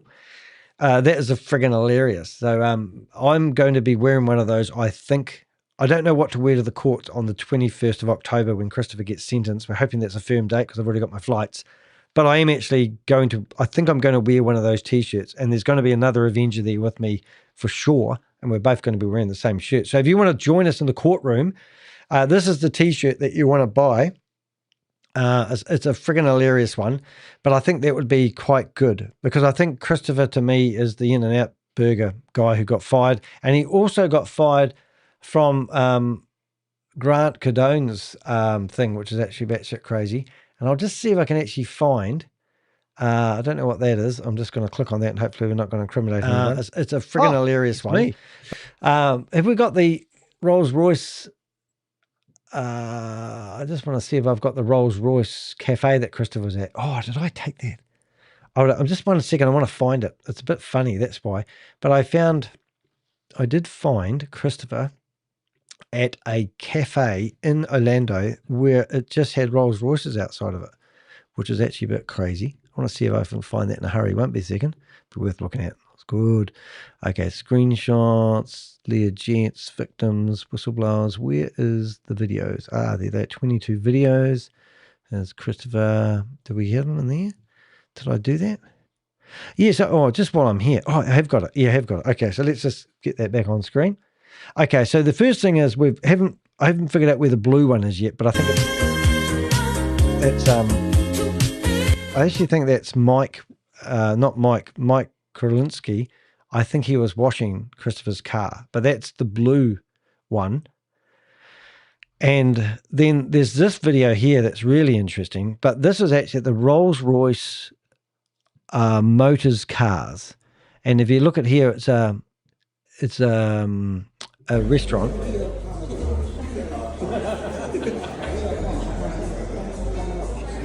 And so we've got the waiter there leaning over saying hi to Chris. And here's Christopher at the Rolls-Royce Cafe, because you must have to have a Rolls-Royce together. I don't know. Good stuff on my plate, bro. That's a hard piece, bro. Thank you, Adam. I just got it today. I love it. So I think he's skiting about his new watch that he put on hire purchase. I don't know who these people were in at the time, but we did find another post, and then I found the post. I actually think it was the person that helped do the fit out for Goliath Ventures offices. That's who it was. There we go. Had the first rights, unfortunately. Anyway, so let's carry on. Let's go. By the time the government moved in to sell the vehicles, the IRS had already incurred storage and maintenance cost, while the BMW Financial Services remained owed approximately, oh my goodness. So what am we up to now? So the Rolls-Royce, BMW Financial Services remained owned approximately 242,900 something thousand under its secured interest. The object was straightforward: obtain the best available price so that the lender could be repaid and any remaining equity preserved for the forfeiture estate. Several dealerships expressed interest in purchasing the vehicles. 3 submitted formal offers, while the 4th initially appeared ready to proceed before unexpectedly withdrawing. So one of the car dealers was going to buy it. Yep, happy to buy it, blah, blah, blah. The reason was surprisingly simple. According to the court filing, the dealership lost interest after discovering the Rolls-Royce no longer had its original factory wheels. So there you go. I didn't know you could do that. Anyway, the document doesn't speculate about when the wheels were changed, why they were replaced, and what became of the originals. It simply records that the missing factory wheels affected the buyer's willingness to proceed. The government ultimately accepted the highest remaining offer, $260,000. I don't even know what the new worth. Maybe we should find out.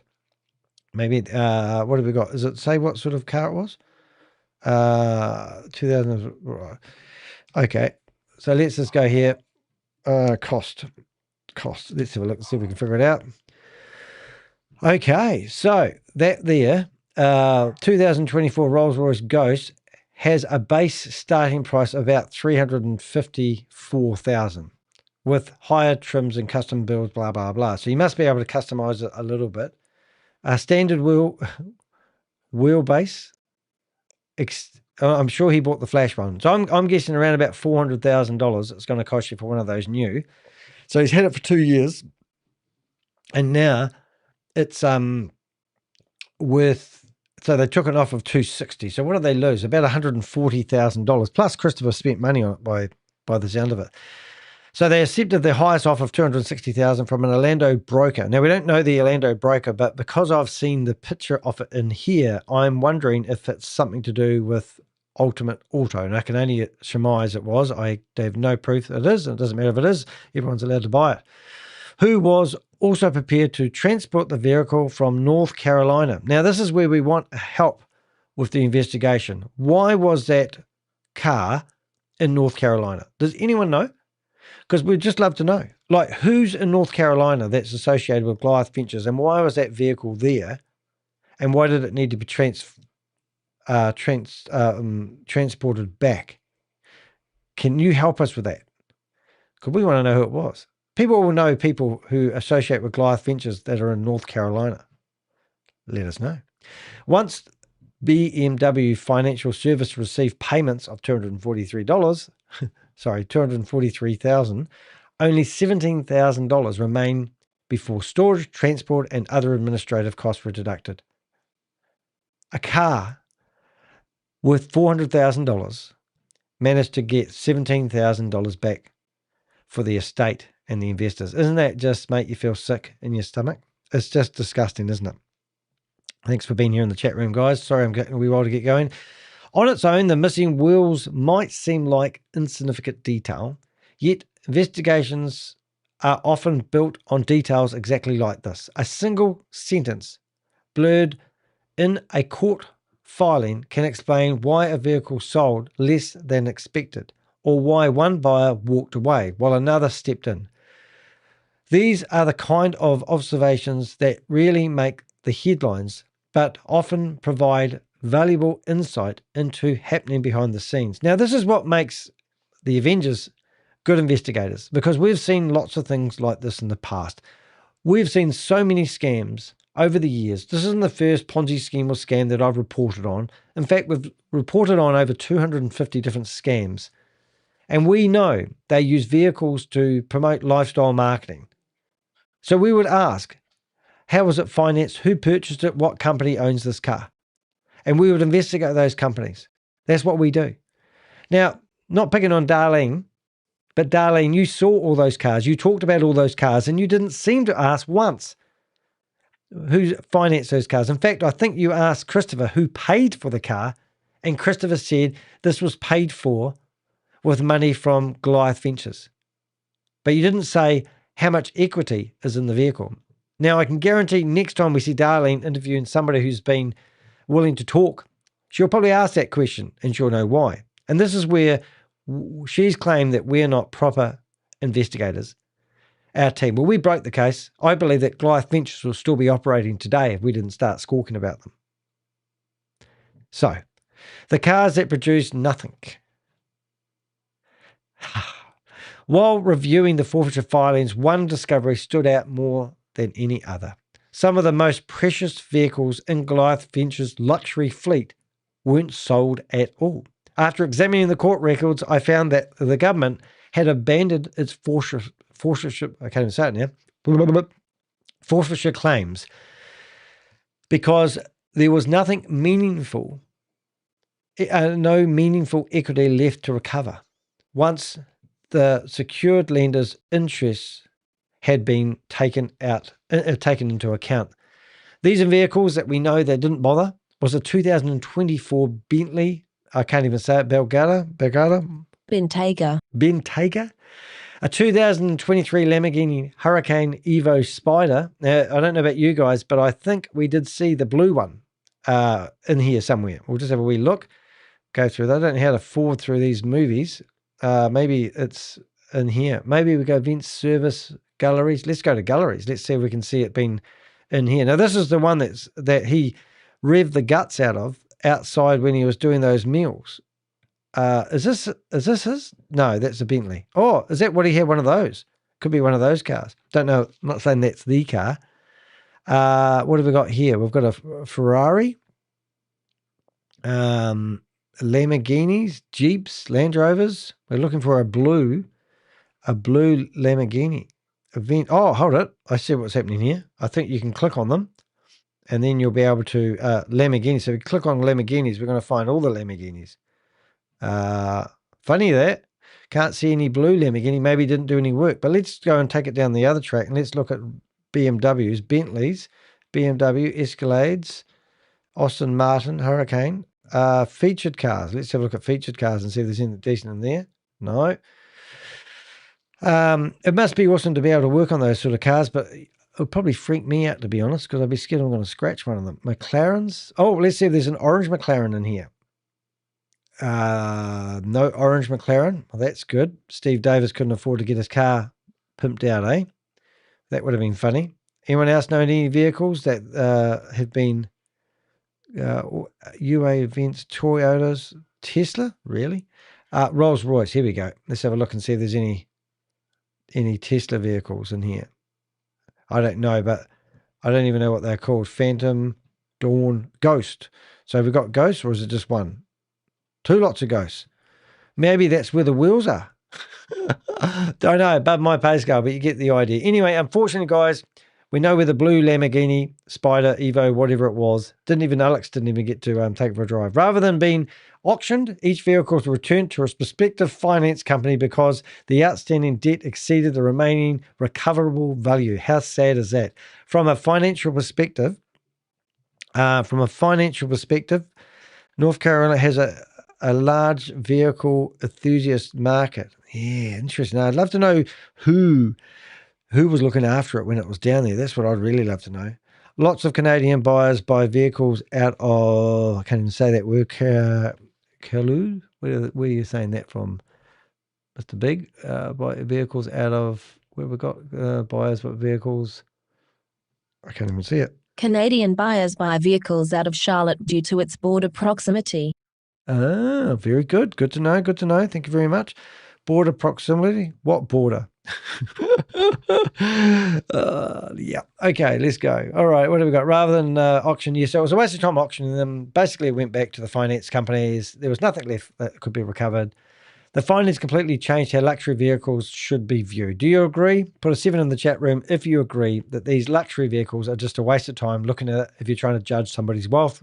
Actually, you can probably more likely judge how much debt they're in the more cars they've got. Who the hell needs 12 cars in their portfolio to prove their wealth when you know that they're all leased up to the hills? For years, those vehicles helped project an image of extraordinary wealth. The reality revealed by the court filings is very different.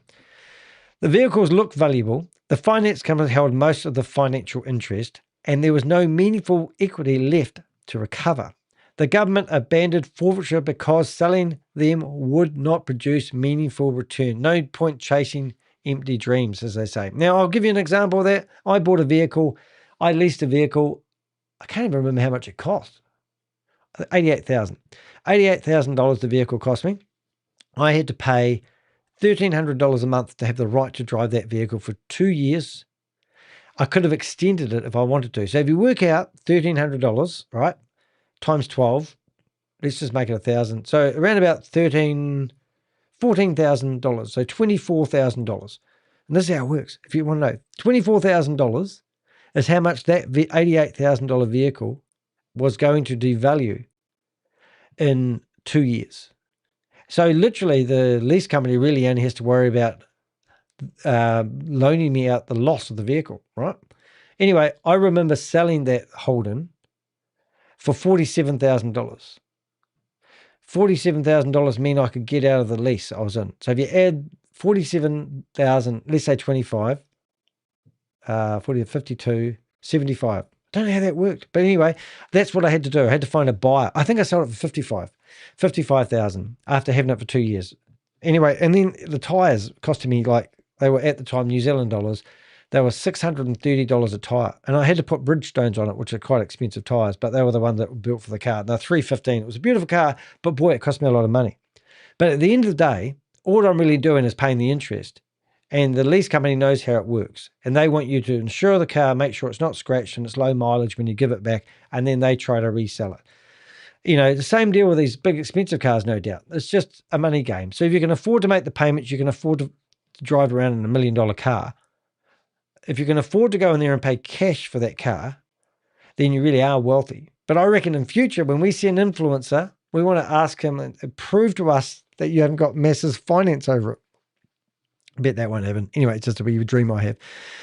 I've seen this pattern before while investigating fraud. Luxury cars are often used for visual proof of success, encouraging prospective investors to believe that they're looking at genuine wealth. These forfeiture records demonstrate why appearances can be misleading. Until you know who actually owns the assets and how much debt is attached to it, it's impossible to judge someone's true financial position. You know, so it's these scams that we investigate, every single one of them, there's no exception, is all built on trust. And if you want to believe and make your own informed decision, then you've got to think, what are you making these decisions on? Am I looking at the business opportunity, or I am looking at my mate who says, I've done all the research, trust me, bro, and he gets a commission for when he signs you up? Like, you have to stop looking at these people's assets. You might as well go in blindfolded and do your research inside out. Do it backwards. Reverse engineer the investment you're looking at rather than judging it on belief or trust. The remaining fleet, not every vehicle in Goliath fleet was heavily financed. The forfeiture proceedings also identified several vehicles, according to the court record, were not subject to recorded, is it liens? Liens. Liens, I think I got it right. That means proceeds from these eventual sales should contribute more directly to the forfeiture estate rather than being absorbed by the finance companies. So the vehicles that are remaining that we still don't really know about is, wait for it, the 2025 Escalade, the 2024 Lincoln Navigator, the 2022 Mercedes-Benz Spider, which I think he bought for his dad or his mum to run around in. And then, no, that was not right. That was Mercedes C300, because he talked about that when Darlene was in the garage. So we've got a 2017 Mercedes-Benz C300, which I think was mummy's car. I don't know about the Bentley Spider, but who knows that. The 2022 GMC Sierra. Oh. And the Mercury. The Mercury is quite a nice car, but look at it, 1950. We're going to have one of those classics to go out on Sunday, don't you? Anyway, one man needed so much wealth just to prove he was somebody. Isn't that great? Now you know the truth. He was nobody. Washed up scammer. According to the court filings, the Escalade, Lincoln Navigator, Mercedes Spider, and all those other cars we just mentioned were registered to Goliath Ventures Inc., while the GMC Sierra HD hard drive, don't know what that stands for, and the 1951 Mercury were registered to David Stewart. Who's David Stewart? Do we know who David Stewart is? Let's have a wee look and see if we can find David Stewart. 1 minute, please, call it. We're going to go look for David Stewart. Oops, wrong one. David Stewart. Do we have a David Stewart? Anyone know who David Stewart is? No, we have no record of who David Stewart is. No doubt somebody in the chat room, I know a lady who might know who David Stewart was. I'm just going to have a look and see whether we've got any David Stewart. No, David Stewart, where have we got down? David Stewart, where did we got that to? Docket, consistent. I'm looking. David Stewart is apparently his stepfather. Oh, we're good, aren't we? We just know everything about everyone. So his stepfather, so that's Andy's stepfather, and that's brilliant because we knew that there was 2 vehicles purchased. Heavy duty. Thank you very much for that. People are listening to me. Look at that. I'm getting. So David Stewart. So Andy's. That's Christopher's ex-wife, the one that looks after his cars. We knew there was a couple of vehicles that were owned by them. Anyway, so they were registered David Stewart. We now know who he is. Who to their own forfeiture. Who is it contented? What do they say? Consented to their forfeiture. Oh, so they've actually handed them in. I didn't realise that. I thought they weren't willing to do that at one stage. Anyway, a Chapter 11 bankrupt trustee likewise consented to the forfeiture of the vehicles owned by Goliath Ventures. So that was great. So that's a wee bit like Wealth MD, who had $143,000 sitting there in their bank accounts. And when the recoverers come along and said, we want that money back, they didn't contest it. They just handed it back. And then we also have another bit of recovery that we have talked about in the past, and that was from the Orlando Economic Partners, who took $200,000 off Goliath Ventures and decided it would be a good idea to hand back $190,000 of that. So far to date, kids, brace yourself, but just short of $300,000 seems to be recovered from a $328 million Ponzi scheme. But if you didn't know what we knew at the time, you would think all these cars, all these watches, all these houses were just assets that he was been collecting along the way. You would never think that Christopher Delgado would just be putting these all on hire purchase, for the use of a better word. Isn't that just incredible? Oh, that's good. Oh my God, Howie Streams here. How you going, mate? Nice to see you here. Got anything useful for us today? Got any intel? Hey, do you know why the ghost was in Southern whereabouts was it? Carolina, Southern Carolina. You probably North Carolina. We want to know why. North Carolina. Why that vehicle was in North Carolina. Do you know? Where do you live, mate? North Carolina? Come on, you can tell us. Don't you worry about it. Anyway, so all that money and all those vehicles, unfortunately, were nothing. Unlike Lamborghini Revuelto and the Rolls-Royce Ghost. Have we said that right? We've got that one. David Stewart, yep. Unlike the Lamborghini Revuelto and the Rolls-Royce Ghost, these vehicles did not appear to carry recorded secured interest. Oh my God, he actually bought something outright, did he? That doesn't necessarily mean every dollar from their sale will be available for victims, but it does increase the likelihood that greater proportions of proceeds will remain in forfeiture estate after sale-related costs have been deducted. So hopefully those vehicles will add up to something, but unfortunately the big ticket vehicles were just all smoke and mirrors. That's really what it comes down to, isn't it? All right, at the time of writing, the government had not disclosed the final sale price or recovery values. So it remains to be seen how much of these vehicles will ultimately contribute to the recovery process. Now, unfortunately, I think they've done remarkably well actually moving these vehicles and tracking these vehicles and grabbing these assets. I can't wait until we figure out what's actually happened with the real estate side of it and the truth of the matter, because we can see that where the money has been shuffled around, for the use of a better word, to keep the illusion alive. And also, hopefully, it's created some awareness. Now, some other people come to mind. We've got Eric McNeil and Tom Shield from the Onyx Reserve. They have also got these vehicles. I'm going to actually bring that up because I think that's actually relevant. If I went to Onyx Reserve, all right, so we've got Tom Shields. If we go to Founders Evidence Screenshots, PDFs, wonder if we can go here. Onyx Reserve. Now, wonder why I'm talking about those. Well, we've got Matt Burks in their newsletters as, here's Matt Burks. Matt Burks is in operations. And then you've got Eric McNeil, Tom Shields, and then all these other people. And they are also running a high investment scam where, oops, did I say scam? Well, we believe it's a scam. CoffeeZilla's already done a video about it. But when you look at persons of interest, you can actually go into Eric McNeil. And when you go to Eric McNeil, you can go to Instagram Eric, and you can actually see they stand in front of helicopters. They've got their flash cars, sit beside airplanes. And he's carrying people around, which is really cool. It's got the same suits, and we've proven that this guy has been trying to scam people. And when you see pictures like this, what do you think of now, guys? Do you think that this guy's just gone out there and bought himself a McLaren? And I believe that's a Rolls Royce. No, it's a Lamborghini. Lamborghini and a McLaren. And he just happened to drive them up there, both at the same time, and do some lifestyle marketing. What was the purpose of Eric standing in front of those two cars? You know, what is the purpose of him standing in front of this car?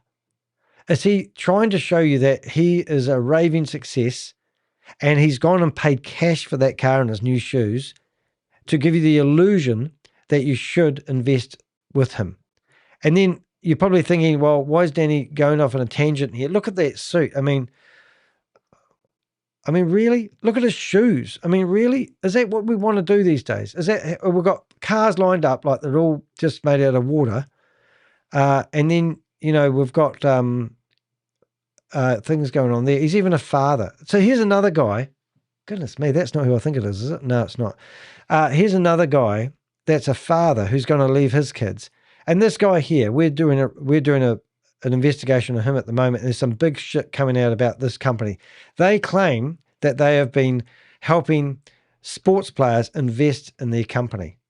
And we are going to prove that they are not. So if you went to Eric's Instagram account and you look through all his videos, you would think this is Christopher Part 2. And then when you go to the more section, you can actually see what he's claiming. He claims that passive income from 5 to 7 every month. He's telling people he's been in Forbes magazine. He's managing 60 plus pro athletes. So we haven't received any information from any pro athlete that this guy's actually doing as he claims. He's also got John 1633, which off my top of my head, I don't know what that means anymore. It used to. And then he's got links in here going off to a social media that I believe this one doesn't work anymore. You know, but anyway, that's what he's promoting. He's a raving success. And he's using lifestyle marketing. I'm sick of these guys. And we don't need to have this shit in our lives anymore. So anyway, what the numbers actually reveal, let's get back to the blog. Let's stay, we'll keep on that there. So no, all the money. The real estate where the money is. What is it? The real estate where the money is. I don't believe so. And also, the Onyx Reserve, Tom Shields, has now come out with a newsletter claiming that they're now investing in luxury real estate and still offering people the opportunity to get in quick before the 45-day hammer drops. It's absolutely ridiculous. What the numbers actually reveal, stepping back and looking at the figures as a whole, a consistent pattern begins to emerge. Lamborghini Reveldo and the Rolls-Royce Ghost sold for combined $885,000. Yet the secured lenders had exercised their legal rights and only $37,646 remained before storage, transport, and other government costs were deducted. Meanwhile, 3 additional luxury vehicles generated no recoverable proceedings at all because the outstanding finance exceeded their remaining value. So they could have even, the finance companies had lost on that deal. Well, maybe they should do more due diligence next time and find out who they're leasing these vehicles to. Maybe that's why. Those figures tell a story that social media never could. Now, you don't see that in Eric McNeil's social media. Look at this this video here. I don't even know if this is still going, but I'm going to have a look. Let's have a look at this. Can you see that? I hope so. Look at this. The car's all parked up. And it's got a jet and an airline. It's probably not going to work. Okay, that did not work, and I think I've stuffed up everything I was just doing. So let's see if we can get that back in a second. 1 minute, please, caller. Oh, dearie me, what have I done here? I've broken it now. I'll unbreak that in a second. Let's just go that, and let's go entire screen. That's not what I wanted. I want Chrome, and we want to edit. That's the one there. We're back. That's good. Now we're back. Anyway, so what I'm getting at is I was actually trying to play this silly little video here.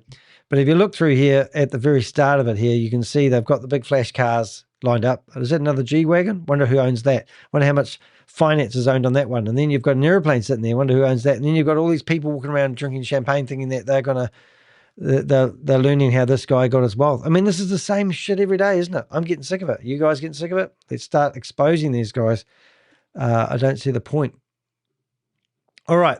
Those figures tell a story that social media never could. Throughout Goliath Ventures' rise, the luxury fleet projected an image of extraordinary wealth, financial success. Investors saw exotic cars, assumed that they owned outright, and naturally concluded the business must be highly profitable. That's why they used them. The forfeiture records expose a different reality. Many of those same vehicles were heavily financed, leaving little or no equity once the lenders were repaid. For me, this is one of the most important lessons to emerge from this investigation. Luxury assets should never be taken or be mistaken for proof of financial strength. Very much the opposite in this case. Without knowing who owns the asset, how it was financed, how much equity actually exists, it's impossible to judge whether someone's true wealth.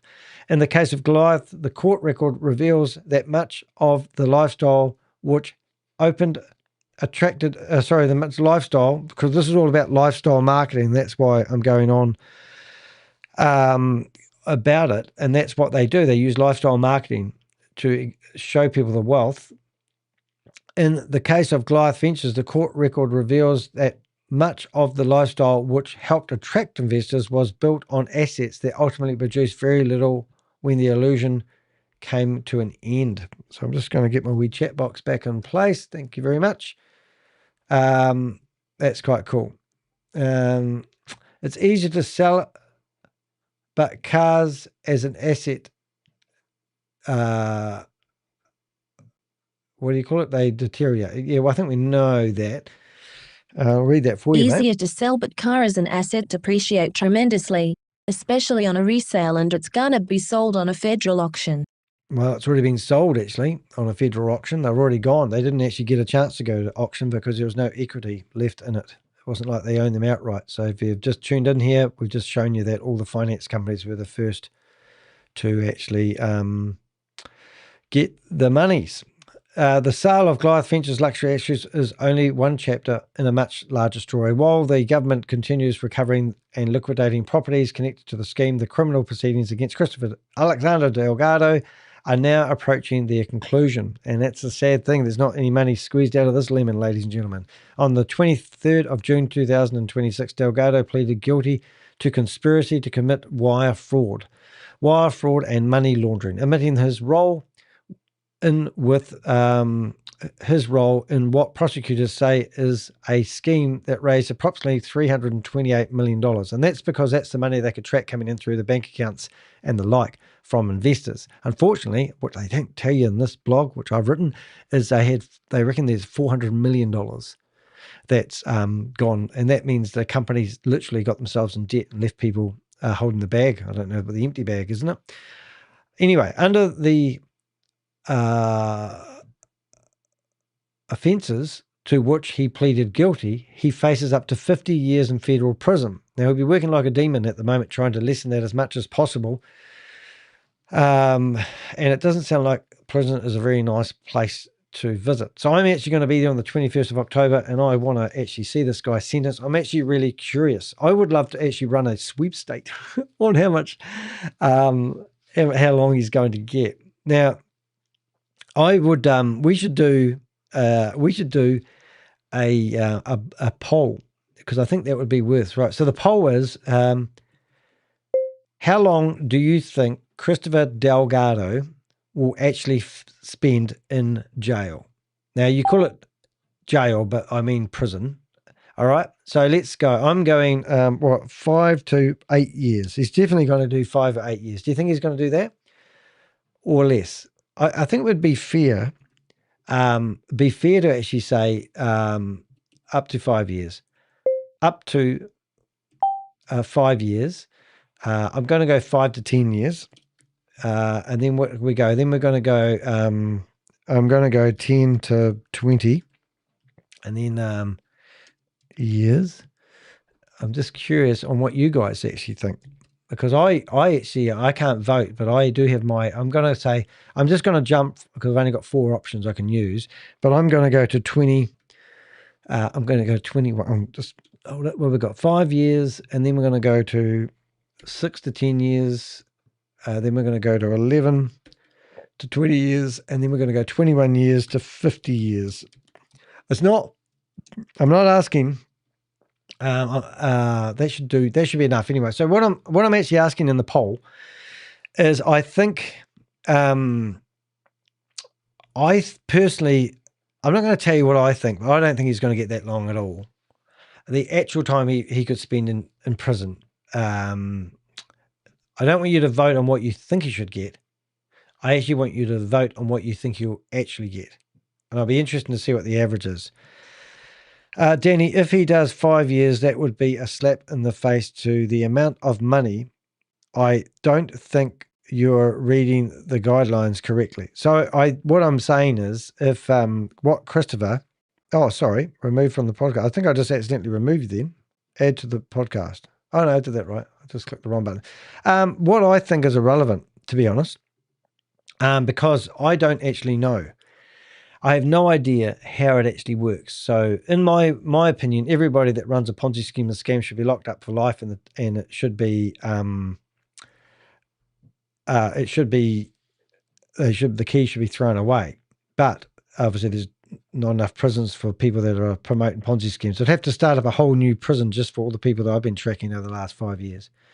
So I think what I think is irrelevant. I'm a New Zealander. I don't really have an opinion, but I do see people going to prison for other crimes that aren't aren't financial crimes. The people that do financial crimes seem to get the lighter sentences. I mean, okay, we got Bernie Madoff, 150 years in prison, but he went after people's 401ks. Now we've seen Christopher and like Matt Burks. If they can prove that Matt Burks actually went up after people's 401ks, you might see Matt Burks being charged with 150 years in prison, just like Bernie Madoff. Who knows? But whether Christopher claims that he's gone after anybody, who knows? But look, if somebody who did a $711 million Ponzi scheme can be excused or pardoned, which happened a few weeks ago, then who knows what's really going to happen? And I don't do this because I believe in justice. I believe that we need to name and shame anyone running or promoting a Ponzi scheme or a scam, because there is no justice. That's how I feel about it. So I wouldn't be surprised if he got a slap on the hand, which I think would be terrible, but I wouldn't be surprised. So you can do your own vote, and let's see what other people think. I'm sorry, it's probably not the best. So I can tell you where they're heading at the moment, but make sure you have a vote. It would be really good. Okay, so since the court reschedules Delgado's sentencing hearing from the 8th of October to the 21st of October, hey, the real cool thing, guys, which you don't realize, I've been invited to go over to America for another event, and it might mean I don't have to go home and come back again. So I might stay in America for maybe 2 or 3 weeks, which is quite exciting. Anyway, I'll let you figure out that in your own brain cell. Anyway, before the U.S. District Judge Gregory A. Personnel in Orlando, court records indicate the parties expect the hearing will last approximately 3 hours. Wow, I'll have to take myself a cup of tea and a cup of coffee then, won't I? Suggesting that the judge will have substantial matters to consider before imposing a sentence. Now, what I'd really like is, we did talk about this the other day, and we will actually go there now. We'll say, if you haven't been here before, Howie, I see you here again. Did you notice Mike has got 2 influencers using the same vehicles? How ridiculous is that? Anyway, before we get into it. So what I wanted to do is go back to the post area of my website, and if you haven't done it, please do so. But you want to write a victim impact statement. There it is here. Now, if you can go to my post area of my YouTube channel, you will see that we show you how to write a victim impact statement. And I've seen one of those, and you can come here, you can click on that link and take it straight into here, and it gives you information on how to write a victim impact statement. And in here, it shows you the form, and it's even got Christopher's name already written out there. It tells you the case and all that sort of carry on. So, please do that. If this has affected your life in any which way or form, unfortunately, we've already had one person that's not here with us anymore. So we know the detrimental effects of these investments and what they can have on people are just horrible. So if you're talking, I think it's wise. I think if you've got people that want to listen to you, we're here for victims. If you want to tell us your story and you need I don't want to downplay it, but if you need a shoulder to cry on, my Avengers are friggin' amazing. And we have empathetic everyone's, because I have seen hundreds, if not thousands of people fall victim to scams over the years. And we are here to help victims as much as we can. We can't give you your money back because that's fixing the victims. We don't fix victims, but we can console with people that have lost money. We don't want this to define who you are. This is just something that's happened in your life that we're hoping that we can help you overcome. And like any reservoir that holds back water, if you keep applying yourself, the water level rises and it will overcome the obstacle. I always think of that illustration when people say to me, like at the moment, we've launched what we call Operation Elephant. And I ask people, how do you eat an elephant? One mouthful at a time. So what we're doing is we're going through all the co-conspirators. We just said that we're going to actually publish an article about Dante. We're going to do another article about Tomo. We recently did one about Mike Grulinski. And we're just going to do an article on each of these co-conspirators so that we can basically show that everyone, it takes an army. It wasn't just Christopher doing here. And I can't wait for the latest, what am I trying to say, guys? We're all holding our breath to see who gets charged next. I believe there'll be a machine gun of people being charged, and then there'll be a machine gun of people saying, I'm not guilty, and then this could go on for years. But I'm hoping that they go after the co-conspirators and stomp this fire out, because a lot of these co-conspirators are still trying to do startups, like Mike, for example. Anyway, let's carry on. As the sentencing date approaches, the forfeiture proceeds continued in parallel. Luxury vehicles being auctioned, real estate is being sold, and financial records continue to be examined as investigators work to trace investors' fund and recover assets. Now remember the clawbacks? We did a blog about that months ago about how clawbacks work. Unfortunately, a lot of the charities will have to give their money back. Anyone that did, we talked about Sanjay, who sold $402,000 worth of merch for the Patrick Ben David event. And then all that merch went to a storage container. Somebody who come on the channel and we interviewed them has got all this merch available for purchase if you want to buy some stuff. And then they had the event, the dinner, and they went and purchased more merch. So now they'll look at those receipts. We've given those receipts and those invoices to, we've handed them over to the right people to investigate. And there's a lot of net winners out there as well. So all these people will be investigated. They've got the database. They just had another document put into the courts asking if they can email people in mass emails. So everyone that's invested will be part of Goliath Ventures. They have people's contact details, phone numbers, emails, and they will be going through everybody that took, handled, or held money for Goliath Ventures, and that's really exciting. For the thousands of people affected by the collapse of Goliath Ventures, these proceedings represent far more than a what's that word? Disposal. No, it is disposal of expensive cars. They mark the final stages of an investigation that transformed social media images into extraordinary success, into evidence represented before a federal court. Whatever sentence is ultimately imposed, the outcome will bring one of the largest cryptocurrency fraud prosecutions in recent years a significant step closer to conclusion. Now, we all want closure, whether it's good or bad. Hanging on to hope is a shocker. The difference between image and reality. After investigating hundreds of investment opportunities over the years, I've noticed a pattern that repeats itself with remarkably consistency. The lifestyle almost always arrives before the legitimacy. They're trying to prove that they're the real deal. They're trying to build trust. Long before investors see audited financial statements or independently verified performance, they show the rewards, the exotic cars, the luxury homes, the private jets, the expensive holidays. How many holidays do you think Christopher had over the last 3 years? The exclusive events become part of the sales presentation. As I just showed you, Onyx Reserve. Why would you have all these flash cars parked inside a jet, what do they call it? A jet thingy? A hangar. It's just to show you the wealth that they're theoretically getting. Often before the investment even gets traction, they're showing off the wealth.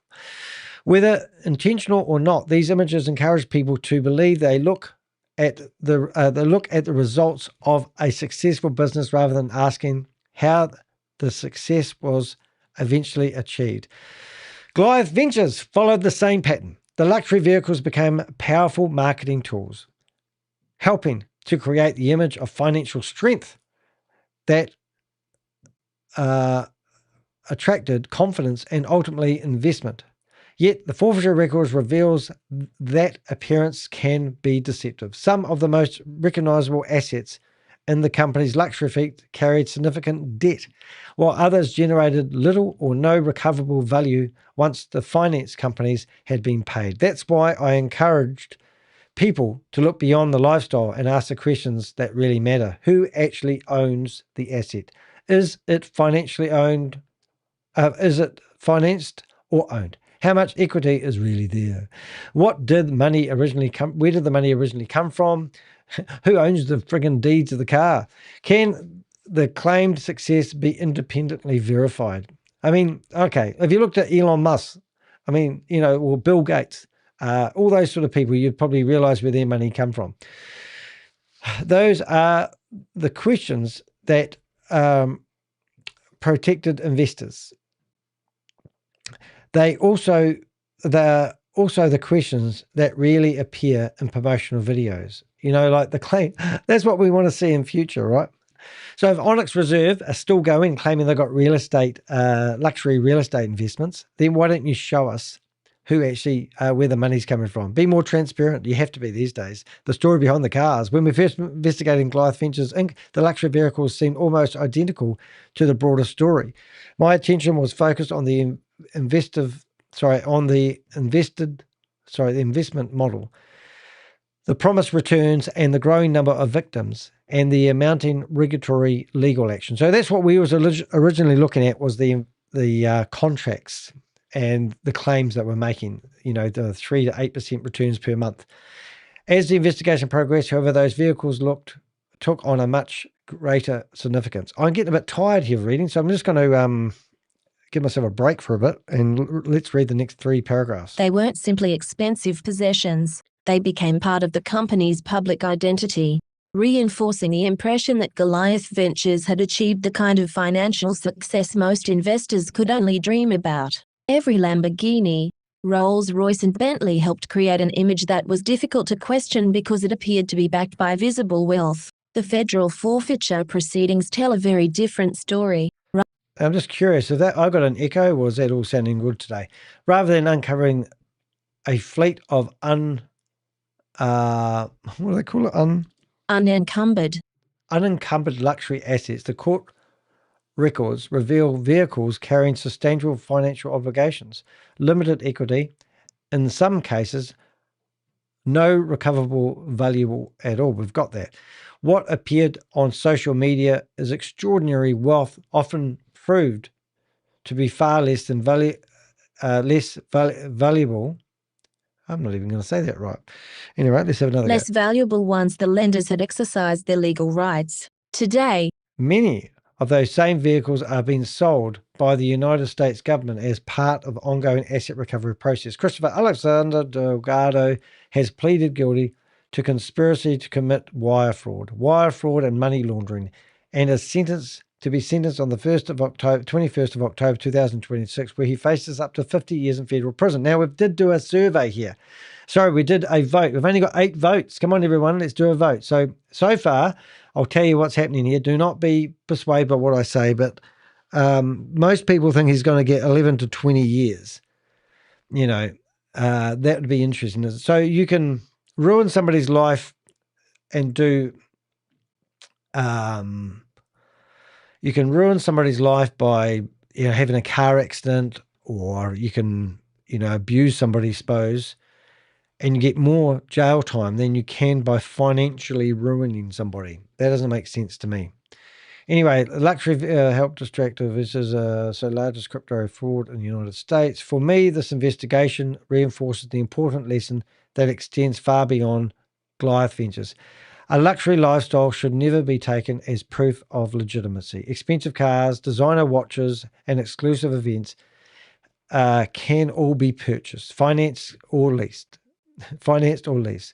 What cannot be manufactured so easily is independent, verifiable financial records, transparent business operations, and honest answers to difficult questions. If you can't ask questions about your investment, then don't invest. If they don't show you the books, then don't invest. If they don't show you the bank accounts where the money is, do not invest. I remember Jonathan Mason claiming that he's seen $1 billion locked up in crypto. He's had access to the wallet. Didn't know what an exchange wallet is, obviously. But anyway, that's what he was claiming. That was enough for him to validate everything that Goliath Ventures was doing. In the end, the Lamborghinis and Rolls Royces were never the real story. They were simply the props. Can you just hear what I'm saying there? These were just the props. The real story was that they persuaded people to believe. You know, that's really it in a nutshell, ladies and gentlemen. I don't know what else to do here other than tell you the sad story that all these vehicles were just a facade or a veneer of wealth. They didn't have that wealth. In fact, they had more debt in the wealth they were showing people, which just leads more to the confusion. Right, so let's just have a look at some of the comments here that I can bring up on the stage that you may have missed. It said, the case went on for years, though, Danny, and they never took it to trial. You can still have a right to speedy trial in the US, such as so what are we talking about? We're talking about Bernie Madoff, are we? What I'd recommend you doing, guys, is pause. You can see all the comments behind my head coming up as people are actually posting comments. You can go through and watch the video, and I have the live relay chat going, so you can actually see the comments coming up. The problem is I stream on 6 different platforms, so sometimes we get comments from other platforms like X or LinkedIn and Kick, and what's the other one we do? Twitch. So you might miss some of the comments, but you get the general consensus. So at the moment, we've got 8 votes. I'm going to end the poll. I'm done for the day. That was just a relatively short broadcast for me. But I think the reason why I wanted to do this live was because when we saw these forfeiture filings come out, it was actually quite gutting. You know, even myself, this is the first time that we've really, this is the first time we've actually helped victims as much as we have. You know, like I literally have, I just get so many emails from people telling me that they have, like this morning I had another lady who invested $50,000 thinking that she was, thinking she was going to get her book published. So here she is all excited about her book being published, and then she realized the company that she's given the $50,000 will never finish the project. Or they literally hire school kids to try to write books for these people and give them dud books. We actually had a really interesting one a wee while ago where one of those companies actually produced a book. It was rubbish. However, it was launched. They did get it online, and it was a bestseller. Even though it was poorly written. Sometimes they fluke it, but they guarantee that the people's books are going to be, you know, bestsellers, take people's money, but never produce the books. So now this lady wants to take them to court. And then I wake up, I had another one telling me that another individual, another opportunity that we're investigating, he said that there's a class action lawsuit going for, I think, 2.7 million. And the same person running the lawsuit claims that they have lost $550,000 to the scammer. So, and then we hear other stories where people have been promoting other opportunities. Instead of taking commissions for promoting it, they've decided to invest in the company that they were promoting as well. And then they lose everything. And it's just like, every time I go through my emails, I'm picking up threads of other conversations. Some of the investigations that we do just keep on going. You know, like some of the investigations we've done are a year old, and we're now getting people realizing it was a scam. They felt comfortable, relaxed. They invested everything. So, you know, it's hard watching. I mean, I'm just going to go, while I've got you here, I'm going to show you, you know, like, if you looked at our website, right? Well, not our website, but if you looked at our YouTube channel, this Aurum Foundation, 7 or 8 government warnings. Crypto G did an investigation and we tracked 31 million in 17 days. And we proved that this company's not doing any AI trading. They're literally just taking the money in one door and moving it out the next. This lady here that we've exposed again is Valerie. Now, Valerie lost money to BG Wealth Sharing and then claimed she was a victim, wanted to become an Avenger. So she was using it to groom victims. And now she's promoting another thing called UVI, which is a mirror image of the last scam. And now we're exposing Valerie. Meantime, she's a veteran. She's claiming that she's a victim. And now she's promoting other opportunities. It's breathtaking.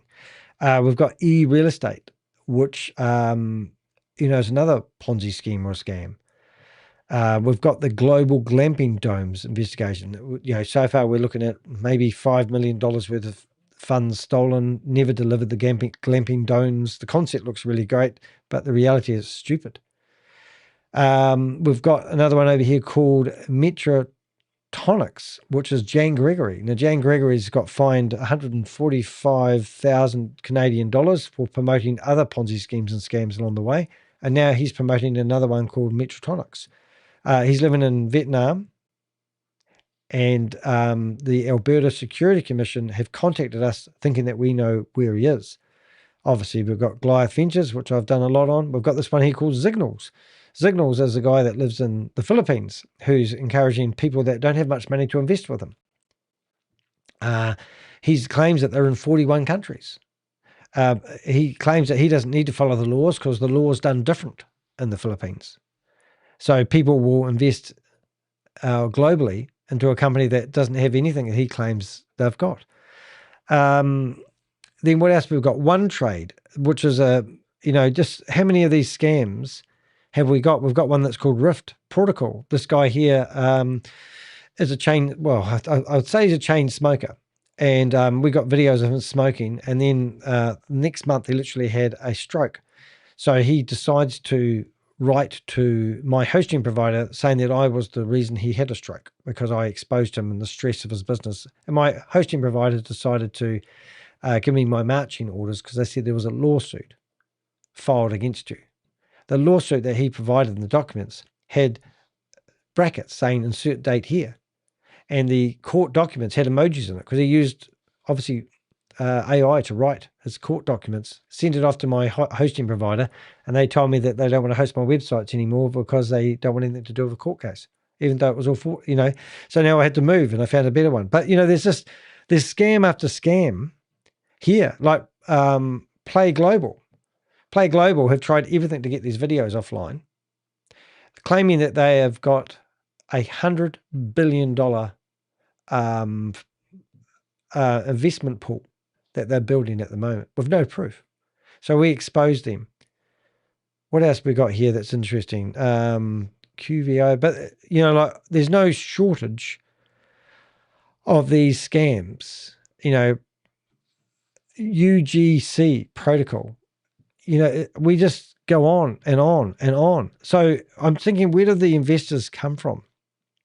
And then I watched e-real estate at a promotional video, and I noticed that this guy here that's promoting a gold scam was at the e-real estate video. It just goes on. It's just so much of it going on. So what I'm really going to say to you guys, don't invest in anything online. If it's got anything to do with crypto, don't invest. I don't know what to do with your money. I'm not an investment company. Personally, what I like doing is being entrepreneurial. If I had any money, it would stay in the bank. And then I would use it to start up a business. And I'd provide a product or a service. I would sell that to someone local. I would make a profit. And then the profit I made, I'd put into the bank. And if you looked at it like that, if you ran a really good business and did good old-fashioned marketing, you could build up a clientele. And then when you get a bit older and you don't want to do it anymore, you sell the business as a going concern. And that's how you build wealth, in my opinion. Or you purchase some real estate yourself. Don't need to go to a company to have a real estate portfolio. When you get big and rich, then chop your money into a third, a third, a third. Have some cash in the bank, have some personal wealth, maybe like, I don't know, real estate that you touch, you live in, whatever you want to do. And then the rest of the money, maybe you use that on the share market or you start investing. Is that what people are doing? I don't know. I don't have a brass razoo to my name. Maybe there's a reason for it. Don't know. Anyway, hope that was helpful. Sorry, guys, that there's no money left in the vehicles. Let's see what happens when we go through the watch collection. We've heard rumors that he's got 50 or 100 Rolex watches. We've heard that the Rolex dealers have been subpoenaed and they're meant to hand over records. Christopher claims that he's got 18 Rolex watches. We saw the Tiffany boxes. We saw the Louis Vuitton pool tables. So who knows what else could be recovered. But don't be surprised if you find out that there's finance, on everything that Christopher had. And then you just have to wonder, why did he get the opportunity to actually tell his story on Channel 9 News when he didn't mention anything about the debt the company was in? He actually said on Channel 9 News that the bleed rate was $3.5 million per month. All what he was concerned about is being able to pay his bills to keep the illusion going long enough. And then the same videos, he claimed that he was hoping that he was going to get a $15 million investor from New York. And we know that investor. I spoke to him on the phone. And he was only telling Christopher that he wanted to invest $50 million, hoping that he would be able to get back his millions that he invested to get out of it. They provided me a whole lot of recorded phone calls with Jonathan Mason telling us that Matt Burks has got another investment that these guys could invest in. So you've got Onyx Reserve on their Facebook, a YouTube account, claiming that they've got investments, I think it was between 5 and 7 return per month. You've got Onyx Reserve stating that Matt Burks is now in operations. We've got Eric McNeil emailing me, telling me they're not associated with Goliath Ventures any which way or form, even though Matt Burke's now working in operations and all red writing as well. So we write them a list of questions to ask, give them a right or reply that we never heard from them. And then, so Jonathan Mason was saying that Matt Burks has got a new investment opportunity paying 3 to 5% per month. And he's also said in the same breath that if you've got rich friends and you introduced them to Matt Burke's new opportunity, that he would get a backhander. That's all it is. It's all commissions. Everyone's selling commissions and getting that money. No one's actually got any real investment opportunities. No real way of guaranteeing returns on investments. And that's the part that we get. Like at the moment, there's all these scams out there saying that they give you 1% per day. If you work that out mathematically, it's totally impossible, but that's what they're saying. But some people are claiming, okay, only 0.5% per day. Even that's batshit crazy. If you're getting anything from 5 to 11% per year, you're a friggin' legend. Let alone somebody claiming that that's just the minimum that you will get back by investing. So don't fall for it. But it does make it harder for people to actually sell investment opportunities if they don't make these outrageous claims. But as they often say, extraordinary claims require extraordinary evidence. So hire the Avengers, reach out to us. If you've got something that you've invested in, I've got a guy at the moment who's invested $250,000 into an investment opportunity. He bought me 3 coffees for $15, hoping that I could help him with his investments. And I said, why don't you hire us to do a $500 investment review? And we will have a look to see and highlight all the red flags. And he said, well, I am really cautious about it being a scam. However, I'm waiting for my investments to finish before I take my money out. And I can't help all people. He will lose his money. He will lose $250,000 because he's part of the game plan. The people that have taken his $250,000 will probably give him a touch of his own money back. And then they'll ask for a bigger investment, a bigger opportunity. And they'll give him fear of missing out opportunities. It just goes on and on and on and on. Just stop giving your money away to these idiots on the internet. If they've got a flash Lamborghini or a Rolls Royce, then don't judge their wealth on their vehicles. I'm Danny DeHeck, and we're the Avengers, and we're here to help victims. Reach out to us if you need a hand. Thank you for watching my video, and we'll see you guys in the next videos. Have a great evening, morning. Have a good night's sleep if you're in Orlando. And I'm going to enjoy my evening. It's 3 o'clock in the afternoon here in New Zealand. So I'll see you in the next video. Thanks, guys. Thanks for watching.